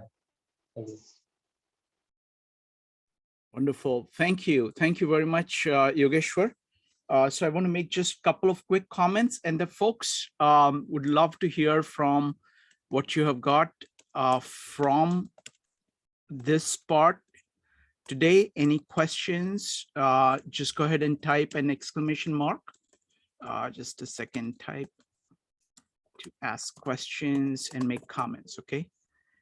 Questions and comments. All right. So I want to make a couple of points here. First, the point that you made about the masculine and feminine, that is there in the West too. So for example, in the Bible, church is considered to be the bride of Jesus. So it's the community that is following Jesus, so that is trying to get to Jesus, is trying to respond to Jesus. The second point that you made about Bhakti Yoga is very, very deep, that connection between that and Bhakti Yoga. Bhakti Yoga, there are these three different paths, different paths, Jnana Yoga, Bhakti Yoga, and Karma Yoga. And he's, this kind of responsiveness. And I thought the example that you gave of, inviting God to your home, that is a classic example of Bhakti Yoga, the devotion and love. I really like your entire commentary on the caste system. I see in Bhagavad Gita, it acknowledges different faculties that we have: our body, our emotional capability, our intellectual capability, our capacity to build communities, our capacity for focusing on the Brahma, of contemplation of the ultimate. And all those faculties are parts of us. And throughout, the idea is that there are yogas for each of them. So there is ways of developing these faculties, which are very well laid out. That Bhakti Yoga, you do it this way. If you want to pursue Jnana Yoga, you do it this way. If you want to pursue Raja Yoga, you do it this way. If you want to pursue Karma Yoga, you do it this way. And the idea that they all are ending up at the same place, and they build on one another, depend on one another. So all of that, I think Gita does a fantastic job of. I really like your observations about the ages of human beings, that when you are a child, all you have is a body. And then as you grow up, you learn to use your intellect, but you're able to do it at a certain level. Then when you grow up, you're able to think in terms of what social systems should be like, and how do I make that happen, take the responsibility for that. And then you can contemplate something that is based on it. So just those 4 ages, 4 stages of human beings mapping onto different focuses of people, and connection between that and development, um, you know in families, both kind of partly genetics, but mostly it is nurture. That if you grow up with a whole bunch of people who are studying, you will end up studying.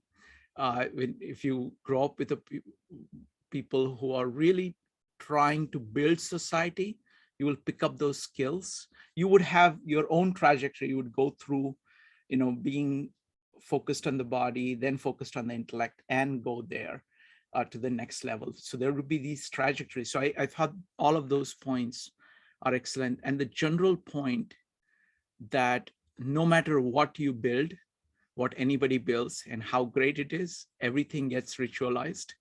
And moment it gets ritualized, it gets bad, because people focus on the form, not the function. The original functions of everything are lost, and just forms are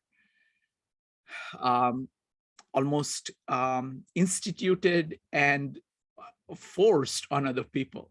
So it can get really, really bad, and it has gotten bad in the Indian context. But that's why, and this is not just unique to India. This is true everywhere. This happens all the time. The New Testament is full of examples of Jesus saying, "Look, this is ritual. This is what it was supposed to be. This was actually supposed to be supporting the spirit, and you've lost the spirit. You've just focused on the ritual."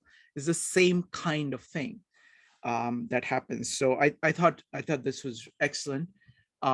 Look forward to comments and questions from people. Would really love to hear. Just go ahead and type exclamation mark to share whatever you learned today.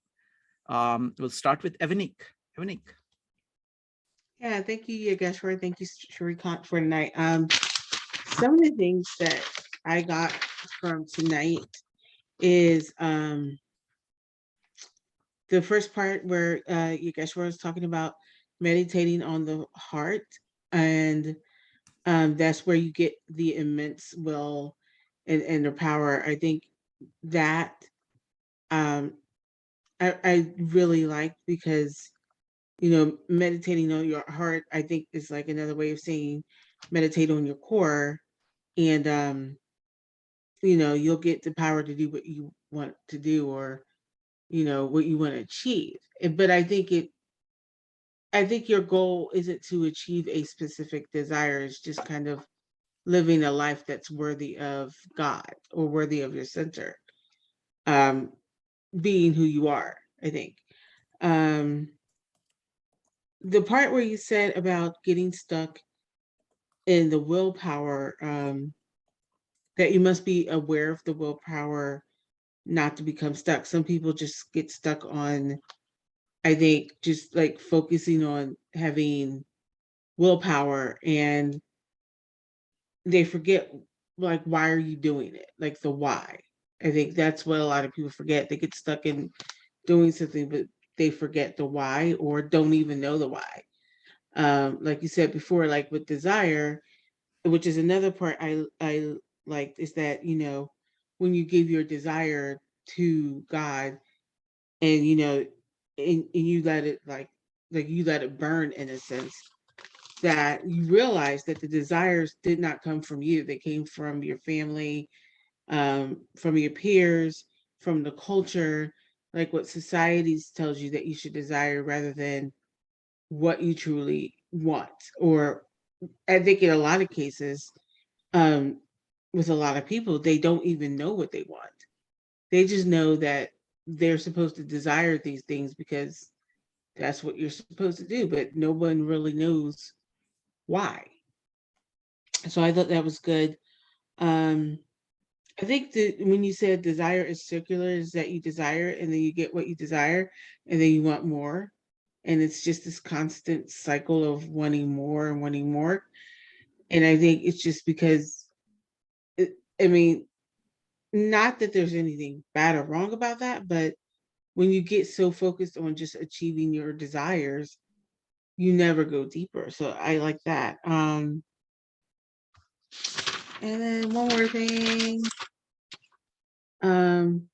When you said giving up the lower things to achieve the higher things, and I was thinking of again when you say like give up the desire, or you give up the reason why you want the desire, or I'm not saying that right, but but I think when you give up the desire, then you figure out why did you want it to begin with, and then if it's that's the way I looked at it. So I got a lot out of it. So thank you both. Wonderful. Thank you. Next up is Jyoti. Evany, great comments, by the way. Great comments. Really appreciate that. Because what happens is that it's always good to hear somebody else speak out in their own words what they got, because it's like it completes the loop. You know, it's like no matter how hard you're trying to explain, it's like only when the other person says, oh, this is what I got, they say, oh, yes, yes, yes, now I know. So it completes the loop. So thank you very much. Jyoti, what did you get? I actually have a question. Please, go ahead. Okay, Yogeshwar. You know, karma should always be performed without any motivation. So if we are trying to reach Brahma and we are meditating from heart, is that not a motivation? Excellent question. Yogeshwar, go ahead. Yeah, so what happens is when you look at Brahman as just a motivation, just as a desire, then you never really get to Brahman. The last stage of getting to Brahman is really getting away from every desire, even the desire to get to Brahman. It fades away. Because what happens is when you're on the path towards Brahman, there is a time you realize that even getting to Brahman, like it is a desire, and I am thinking about the future. I'm not staying where I should be. And when you realize that, that is when you get to Brahman. If not, there is that small, thin, what do you call, agnan, or ignorance that will always be there on you until you realize that. But since we are not even so close to Brahman, yes, it's like good to have the desire to go to Brahman. If not, we'll have other so many desires that will get us, that will get to us. Thank you. Now, what I want to do is I want to present my summary and my understanding of Gita. Okay, I'm going to use a diagram, and this is the latest version of the diagram. I've shared this with some people before, but this is a new version. Let me see if I can do that. And then I'll take questions. It's going to be very short. Give me a second here. Share screen. Start broadcast.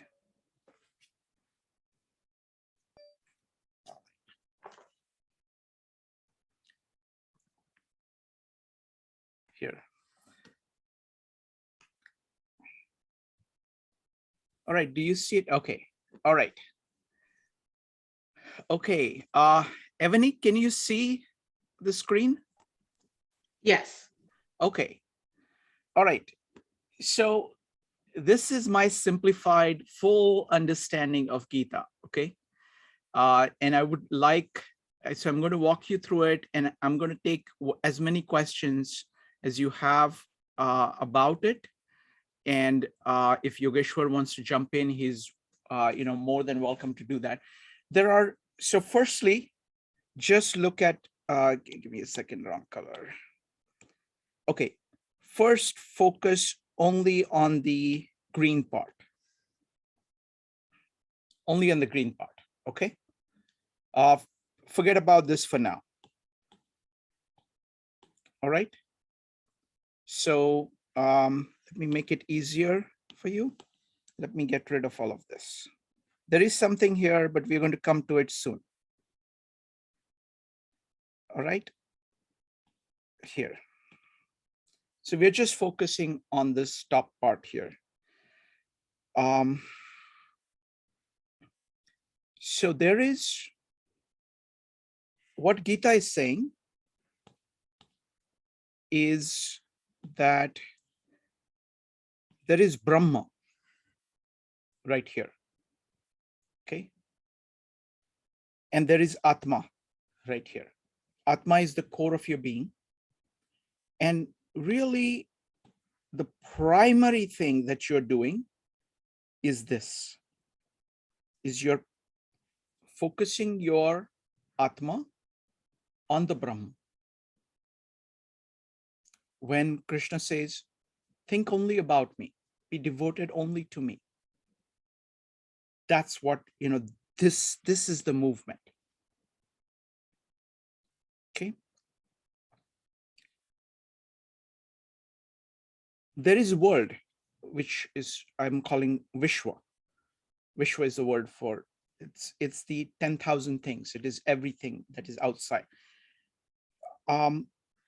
There are actually two axes here. So the first axis, this is the inner axis. This whole line here is the inner life, inner, and this is the outer. And this is integration of inner and outer, and how inner and outer is connected to it. So there are three big things that you have to keep in mind. So to put it in English, this would be I. Who am I? This is the universal principle, or the ultimate. Call it you. And then this is the world.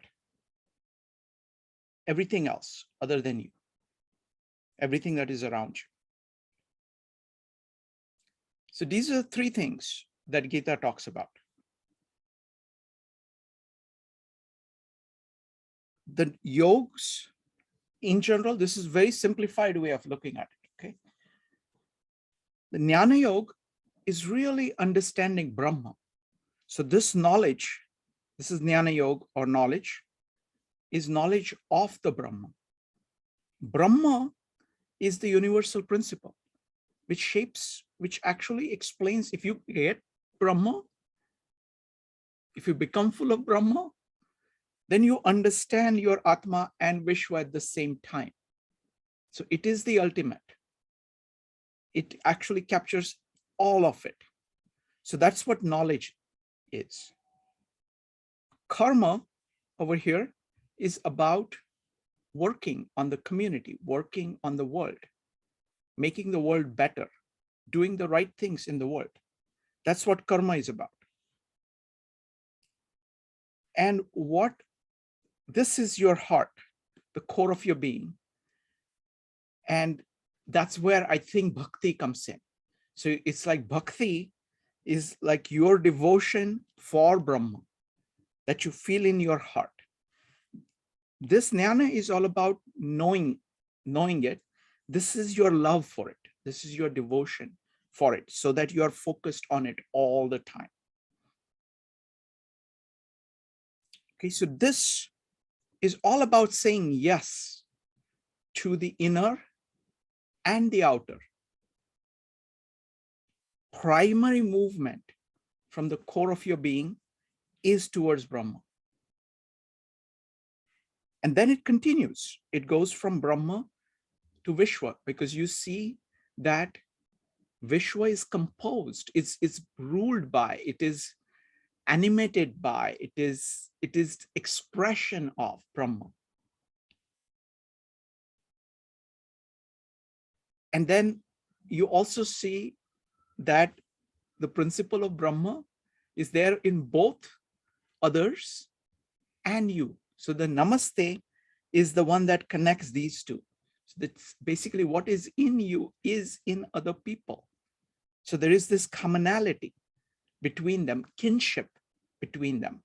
So that is what this bond is. So this is what Krishna was talking about today, this green part of saying that this is the primary thing, do this. Let your Atma focus on the Brahma, focus only on me. He's saying some people do good things and you get benefits from it. But what really is the core of what a human being can do at their best is focus on me. So that's a very quick view of this part. So I'm going to take a new fresh one and still let's keep this away.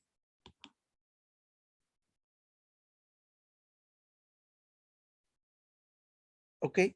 Go ahead, folks. I'll take any questions. Go ahead and type an exclamation mark if you'd like to comment or make a, or ask a question or comments. I want it to be interactive so that I just want to make sure that you're getting what is being said. We'll start with Evanik, followed by Brian. Evanik. Yeah, I really like the part where you said that this top part is saying yes to both the inner and outer world. Because for me, saying yes to the outer world is something of a new concept in this diagram. So I think I like it, and I have a question about it because Sure. Let me do one thing. Let me just comment on that. I'll keep on commenting so this part is very large in Gita of being able of saying that you will see Brahma in every person. When you see Namaste, you're seeing the God in other person. So it is a very profound acceptance of the outer world. You see that in a dog or an elephant or a stone. You see Brahma as being expressed, the ultimate principle as being expressed in life. So it embraces life. So for example, remember in the beginning of Gita, Krishna was telling the value of Jnana. So Jnana is about this. Oh, sorry. Jnana is about this. And then Arjuna was saying, why are you asking me to do this? Why are you asking me to do work?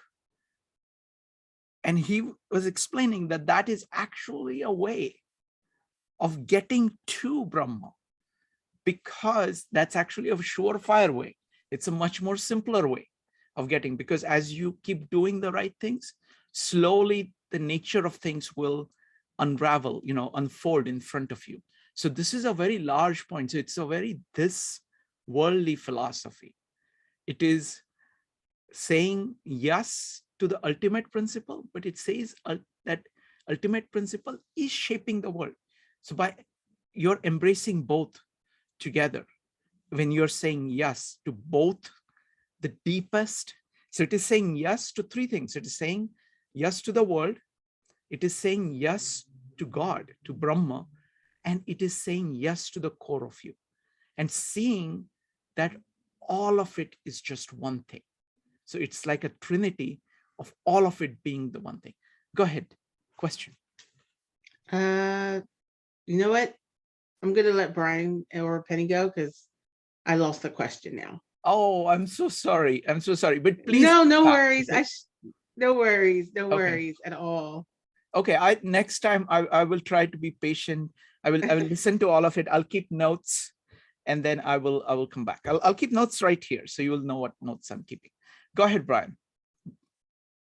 So I have a kind of a comment and question. Does this make what I'm going to say, does that make any sense in the framework?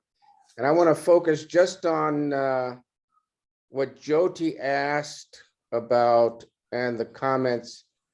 In other words, how to move beyond desire or the practice of and pursuit of Brahman to actually, I guess, become one with it. And the distinction that hit me was, yes, you can talk about desire and not desire, but you can also talk about earning and not earning. If you're desiring, that means you're yearning and you're seeking and you're trying to earn Brahman through these acts, or knowledge of Brahman through acts of study and the rest. But in the end, Brahman is, and that to me, that means you're trying to earn it. But to me, in the end, you can't become one with Brahman unless you realize that it's, in the end, it's unearned. It's something that's just there all the time. And it's not something that you try to penetrate. It's something that you become open to as the last step. And it's not a question of desire. It's just recognizing that it's always there. And that is kind of like, I don't know, the last step is kind of a feminine type step instead of the masculine step of trying to penetrate and earn. You just are open to the Brahman in the end. Sure. So Yeah. Sorry, did I interrupt you? No, that's it. Okay. I'm going to answer it using the rest of my diagram. Okay, because that actually explains this better.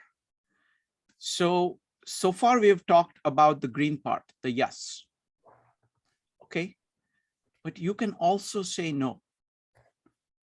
So fundamentally, the choice that we have is this or this.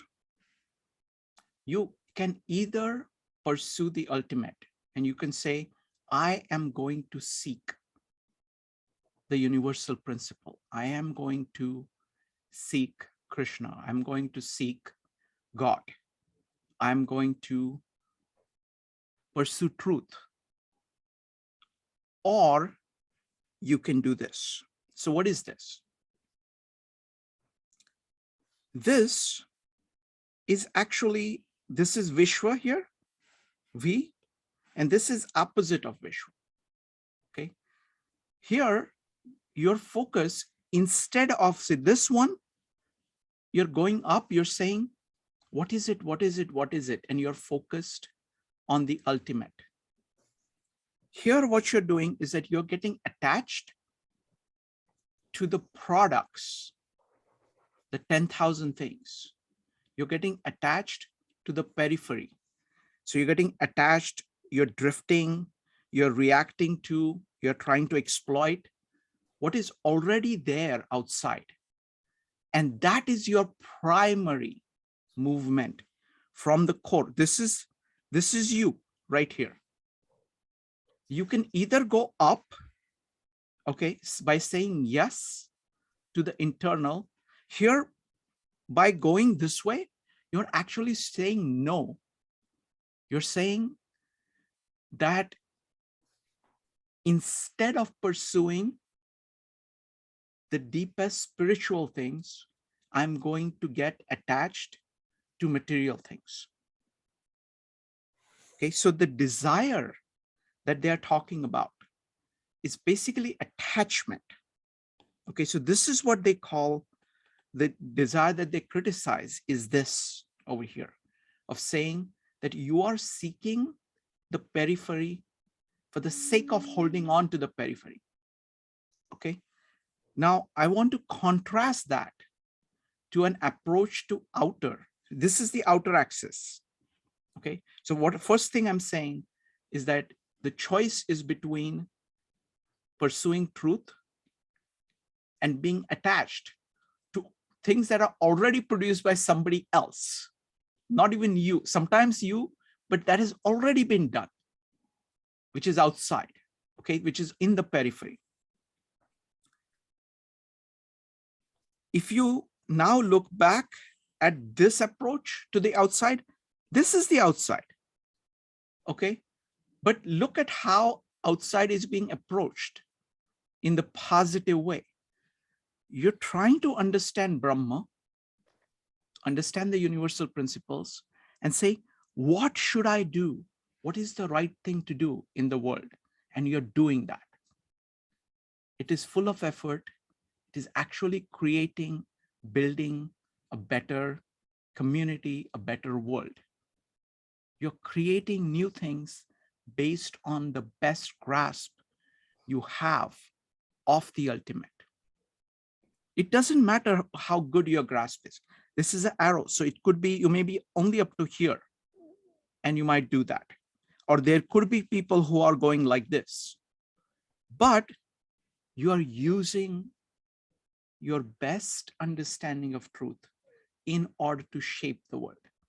It is active, full of effort, purposeful action. Contrast that to this. This is simply reacting to life. This is simply being attached to things. You're not making anything. Okay, so that's this or this is the choice. Then what happens? So just steel yourself. This is quite, it's quite bad. You know, this is really, so what happens is that you start, so at the heart of you, firstly, why is it that you give up this pursuit of the love of God, love of truth? Because you're full of doubt and fear. So this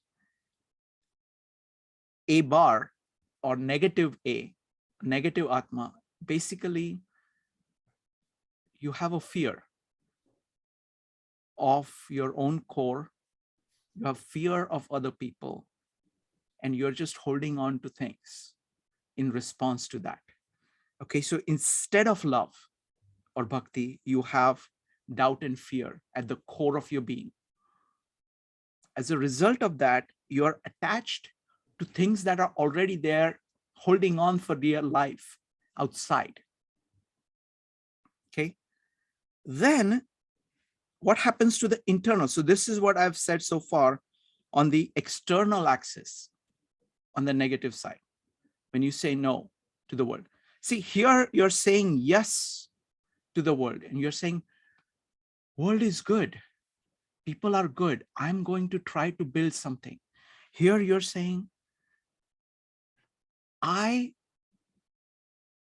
am nothing, the people are bad, let me hold on to some things, let me form groups, fight against other people, try to hold on to what I have. So it is moving in this direction, right? Then what happens is that the internal axis does not stop existing. The internal axis also exists. So what you end up doing is that you rationalize all those fears. You delude yourself. You know, you basically have false ideas about what the world is, what you are, what Brahma is. So that's what this is. This is anti-Brahma. This is falsehood. And what that does is that that further continues this loop, because it's saying that you are nothing, you become even more fearful. So this is a loop. This is a negative, the red loop here. Let me make it larger here. Oh, no, it's not. So it's like this. Oh, yeah. So it is like this. It is this way, whereas this loop is this way. Okay, so it's exactly opposite, and that keeps hurting. Now you have the capacity at any point of time, as Krishna is saying, that no matter what your past actions were, you have the capacity of saying yes to the world, yes to yourself, and yes to God. and getting on this path. And if you do that, and if you have devotion, no matter, what evil person you were, you are able to fix it. But that's a choice that we have. So that is the negative. So that's my take on the negative. So the desire that Jyoti is talking about is basically these things where you're drifting. The nature of love, the problem is that all these concepts are very tricky because they mean very, very different things to different people. The desire in the context that Gita is talking is about attachment of this kind. Love, bhakti that it talks about is all here. This is, of basically the core of your being saying that the ultimate is good and I will keep focused on that. That is very different kind of a thing, exactly actually opposite kind of a thing than wanting to be attached. Let's see here. Let me change the thing there. So these two are exactly opposite. So that's what I would say. So more questions, comments. What do you think of the negative? So this is essentially you're saying no. You're saying no to yourself. You're saying no to the world. And you're saying no to Brahma. And we certainly are capable of doing that.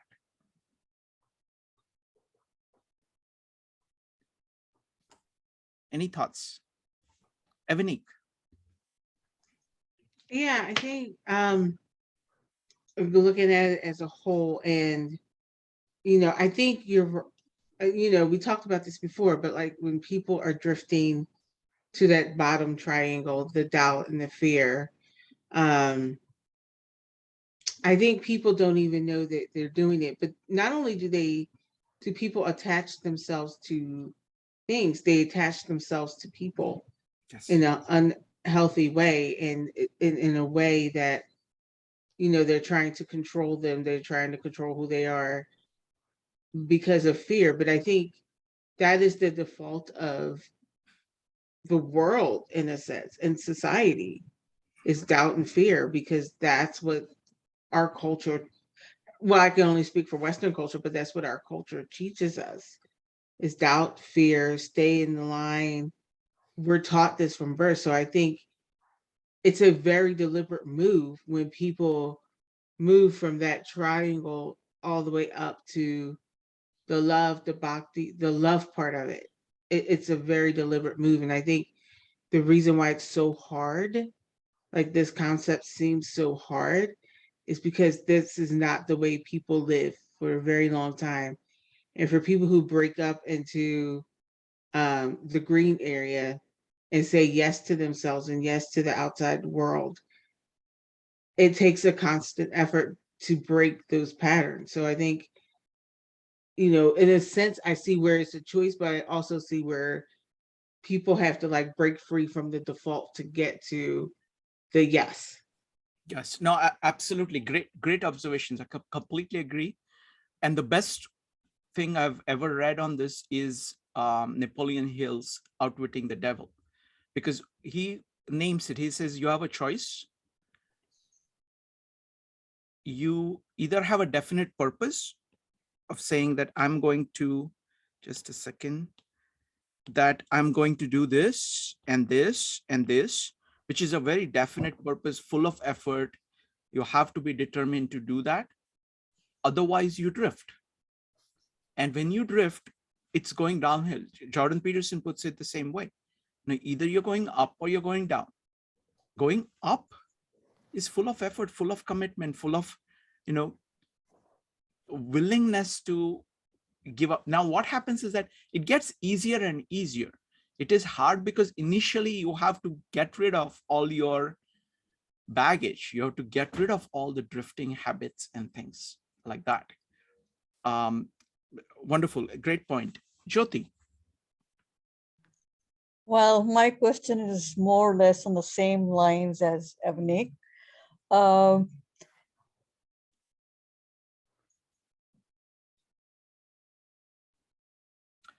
Jyoti, I can't hear you. Jyoti, you muted yourself. Okay, Go ahead. okay, sorry. I said my question is more or less on the same lines. What it is in the beginning, I think when you start progressing from the stage of early childhood to adolescent, you are not very aware of the upward cycle that Atma, Brahman, Brahma, and Vishwa, and what have you. So you are more engaged in the negativity. And then doubt, fear, and attachments, and what have you. And then when you become go through your middle ages, then you go simultaneously. You are going through at the same time, you are attached. At the same time, you are developing bhakti, and you are going through going towards Brahma. And then in your older age stage of life, it becomes very clear to you that you have to now detach yourself from the doubt and fear and just keep moving upwards. And that's when the real knowledge comes in. This is Thank my you. take.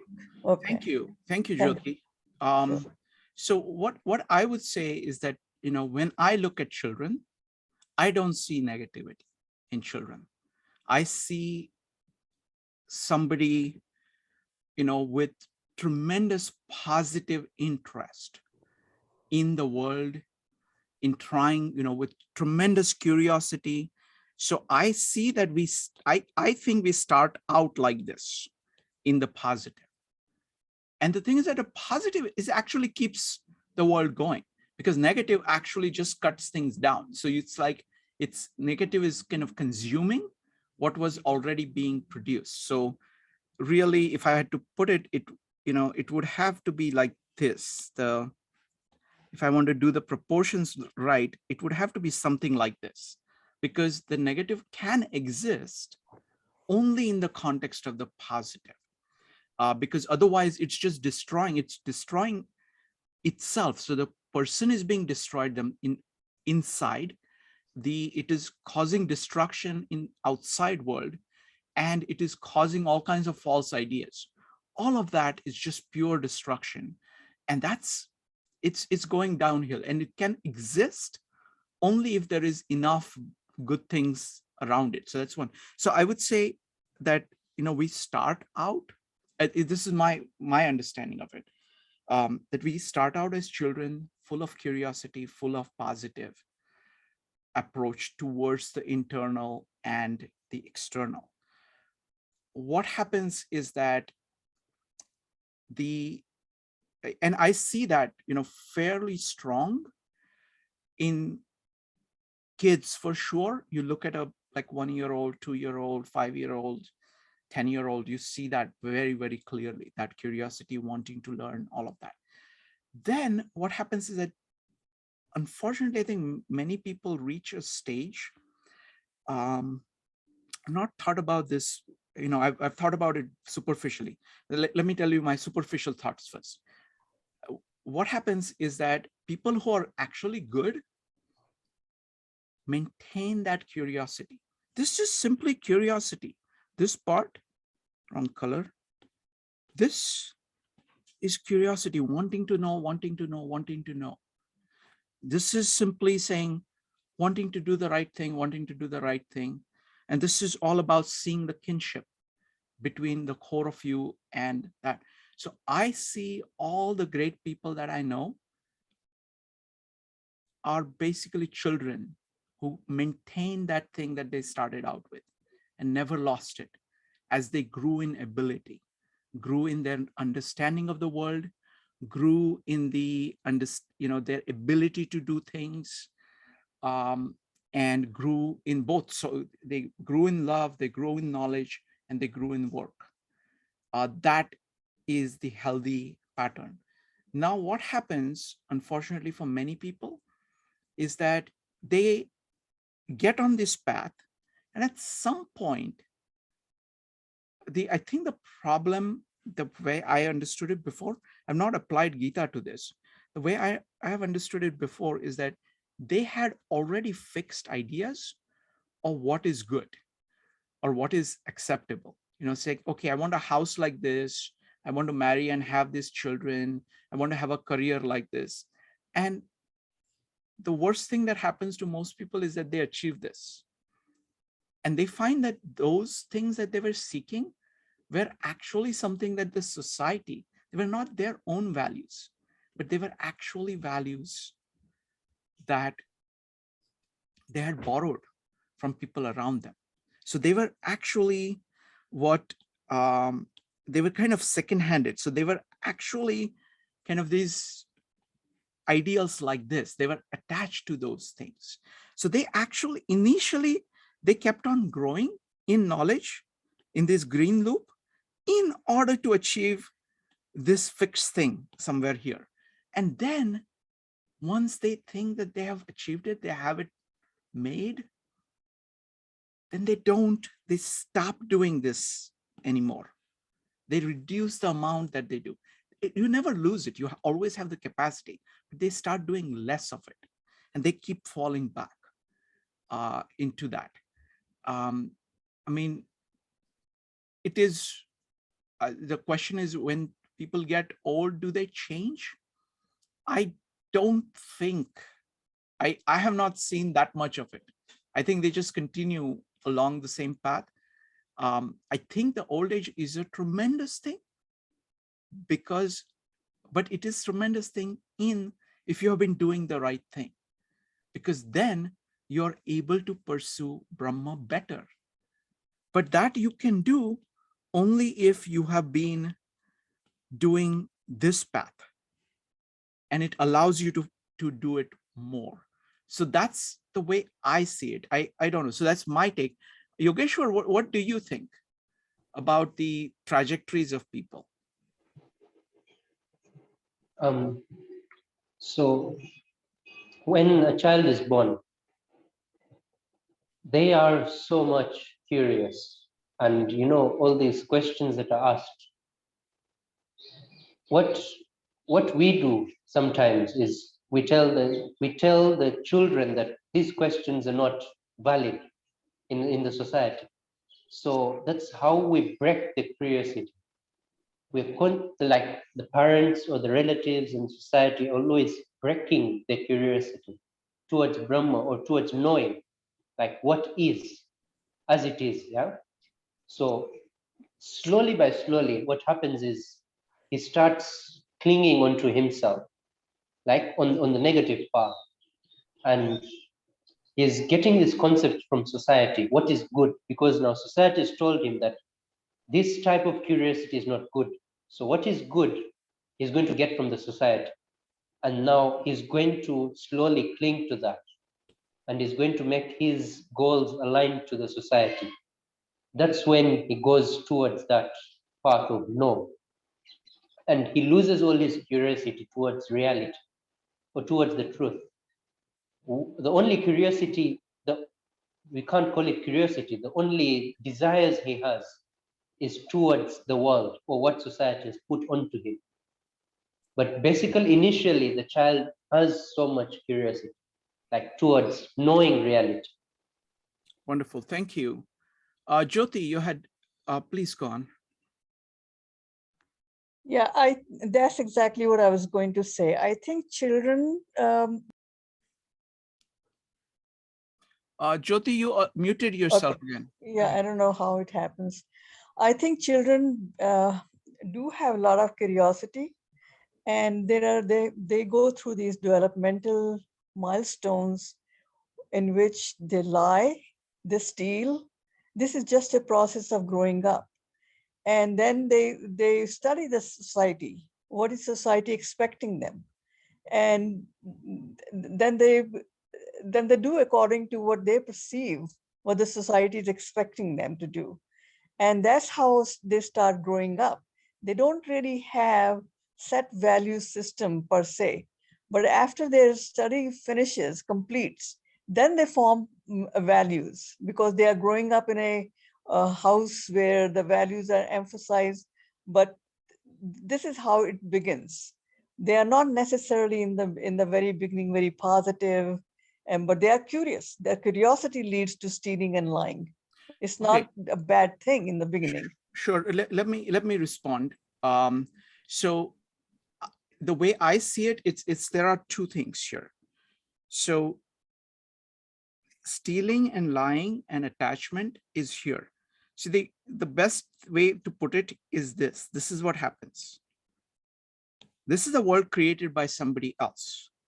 Okay, the good people have built this.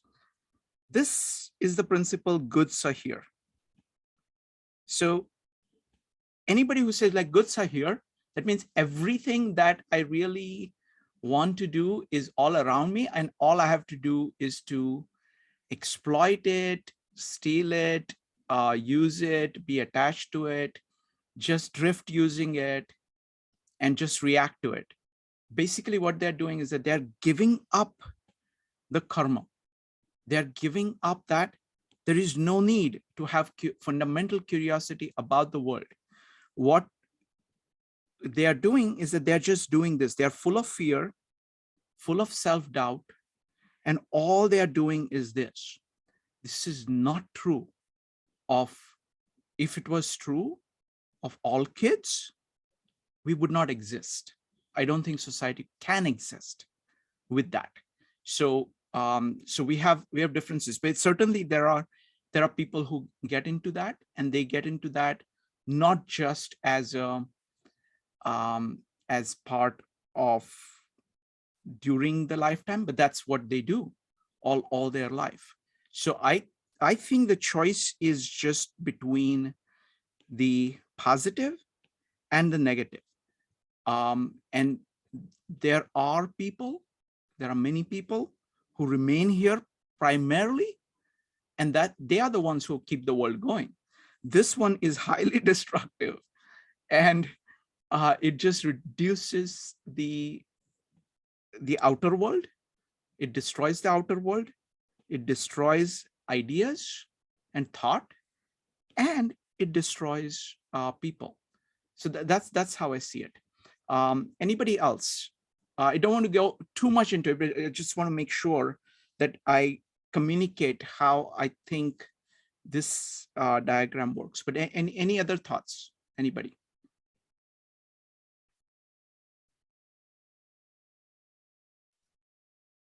Okay.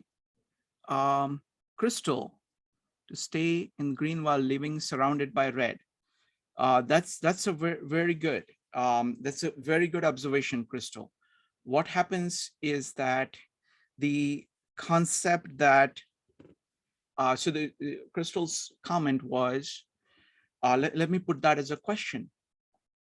You know, how do you live in the green while being surrounded by a lot of red? So there are several things that I would say. You know what? Let me have Yogeshwar answer that. Yogeshwar, what do you think? Yeah, so we are constantly surrounded by people who are in the red, and we have to be in the green. We know that. But what happens is we're constantly deluded by their goals, society's goals put onto us. Now, because we are with them, yes, we should feel the need for those goals or the need for those desires. And sometimes we also feel that how could we do work without any desire within us? Sometimes the question also crops up that it's impossible to do any work in the society without any desire. But if you really know love, in a way, you get to know that out of love, you can give to the society, not for any desire back.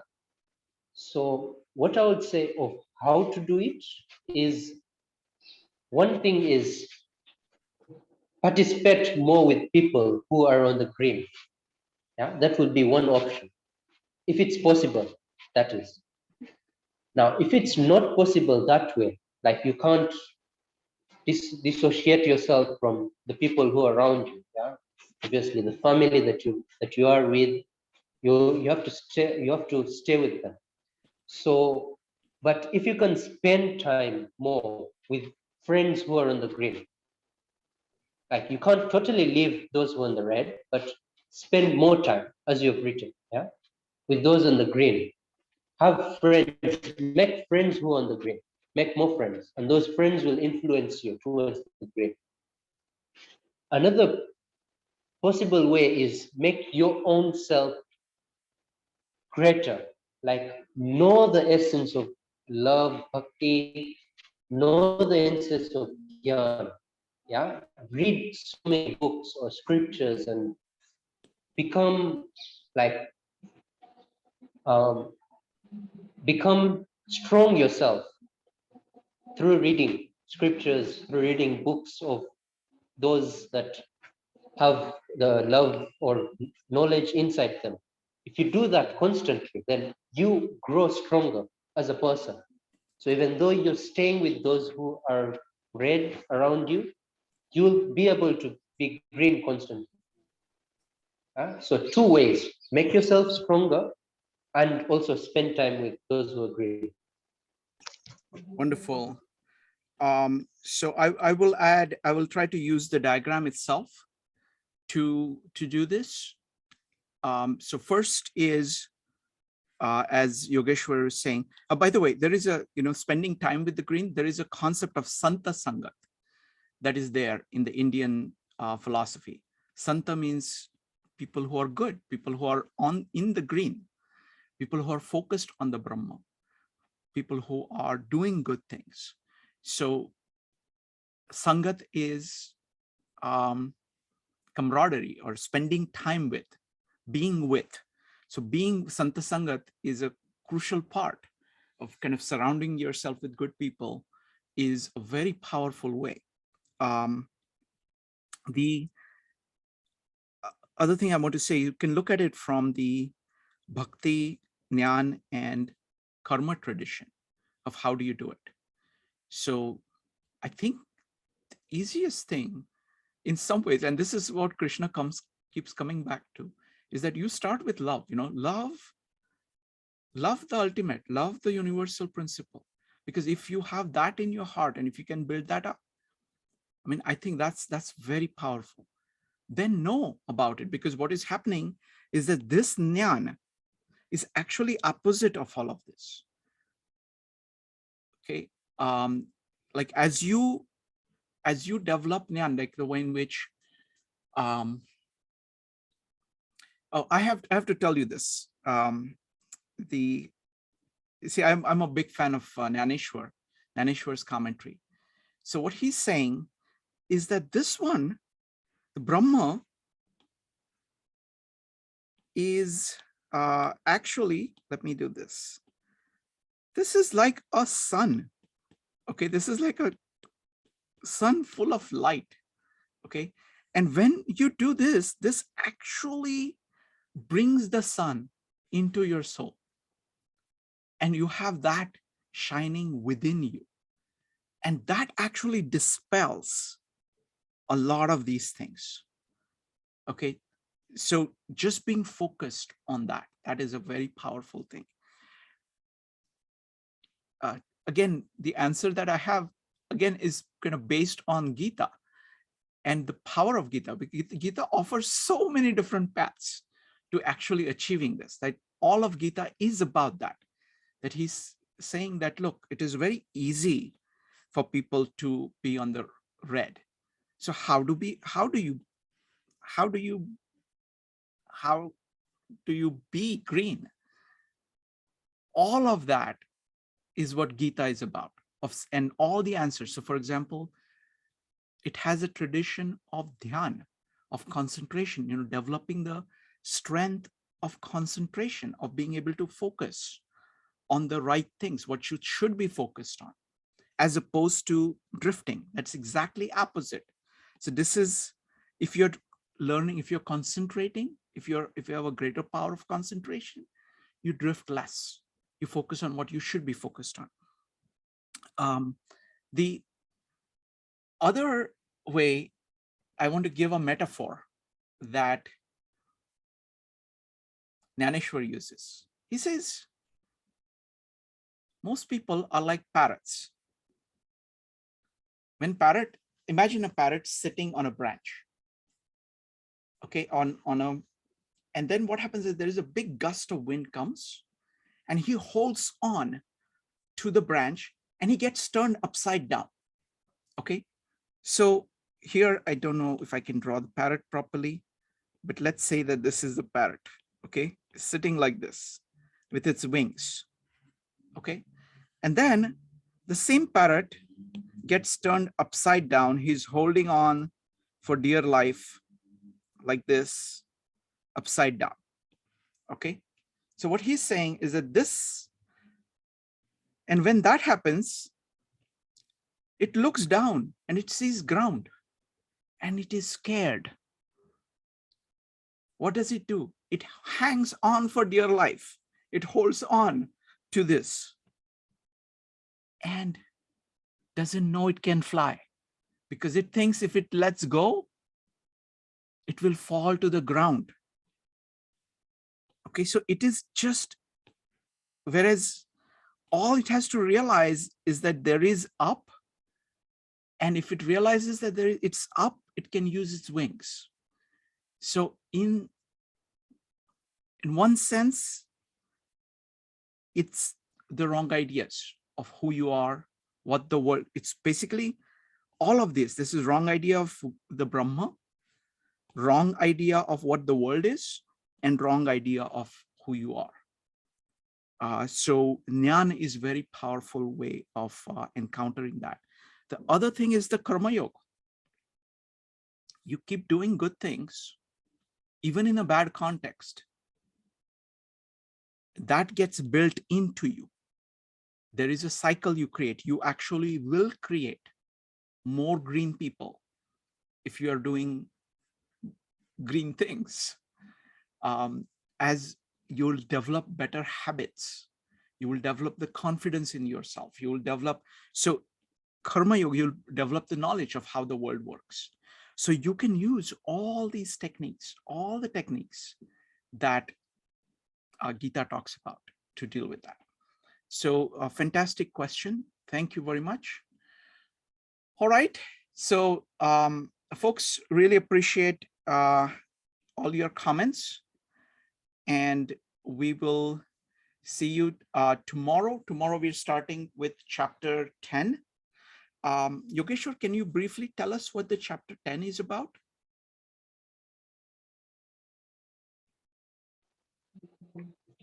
Chapter 10. Krishna is going to talk about how to see the ultimate within the material world. Like, he's going to give you examples of, you can have all this, but out of all that, can you concentrate on one of their qualities that represents the ultimate in them? So when you concentrate on that one quality and you look at that quality, then you see that that quality actually signifies the life force within it. It is that which gives it the energy to have life or to move or to do work in the material world. Then you realize that, yes, Brahma is there in that. And when you realize that in so many different aspects of life and so many, let's say, animals and human beings and even non-living beings as well, non-living things as well. So if you can realize that in any material in the world, then you know Brahma. Wonderful. Because it's going to cycle like, if you know the Brahma outside, then you know the Brahma within. If you know the Brahma within, you know the Brahma outside. Okay, I'm going to read the last line that all chapters end with. I'm going to try, and then I'm going to have Yogeshwar read it again. Om Tat Satiti Srimad Bhagavad Gita Su Upanishadsu Brahma Vidyayam Yoga Shastre Shri Krishnarjuna Samvade Raja Vidya Raja Guhya Yogo Namaha Navamodhyayaha. So that is the way in which all of them end. So Yogeshwar, could you say that again? Om Tat Saditi Shrimad Bhagavad Gita Supnishatsu Brahma Vidyayam Yoga Shastre Shri Krishna Arjuna Samvade Raja Vidya Raja Guhyo Yogo Nama Pratham Navamodhyayaha.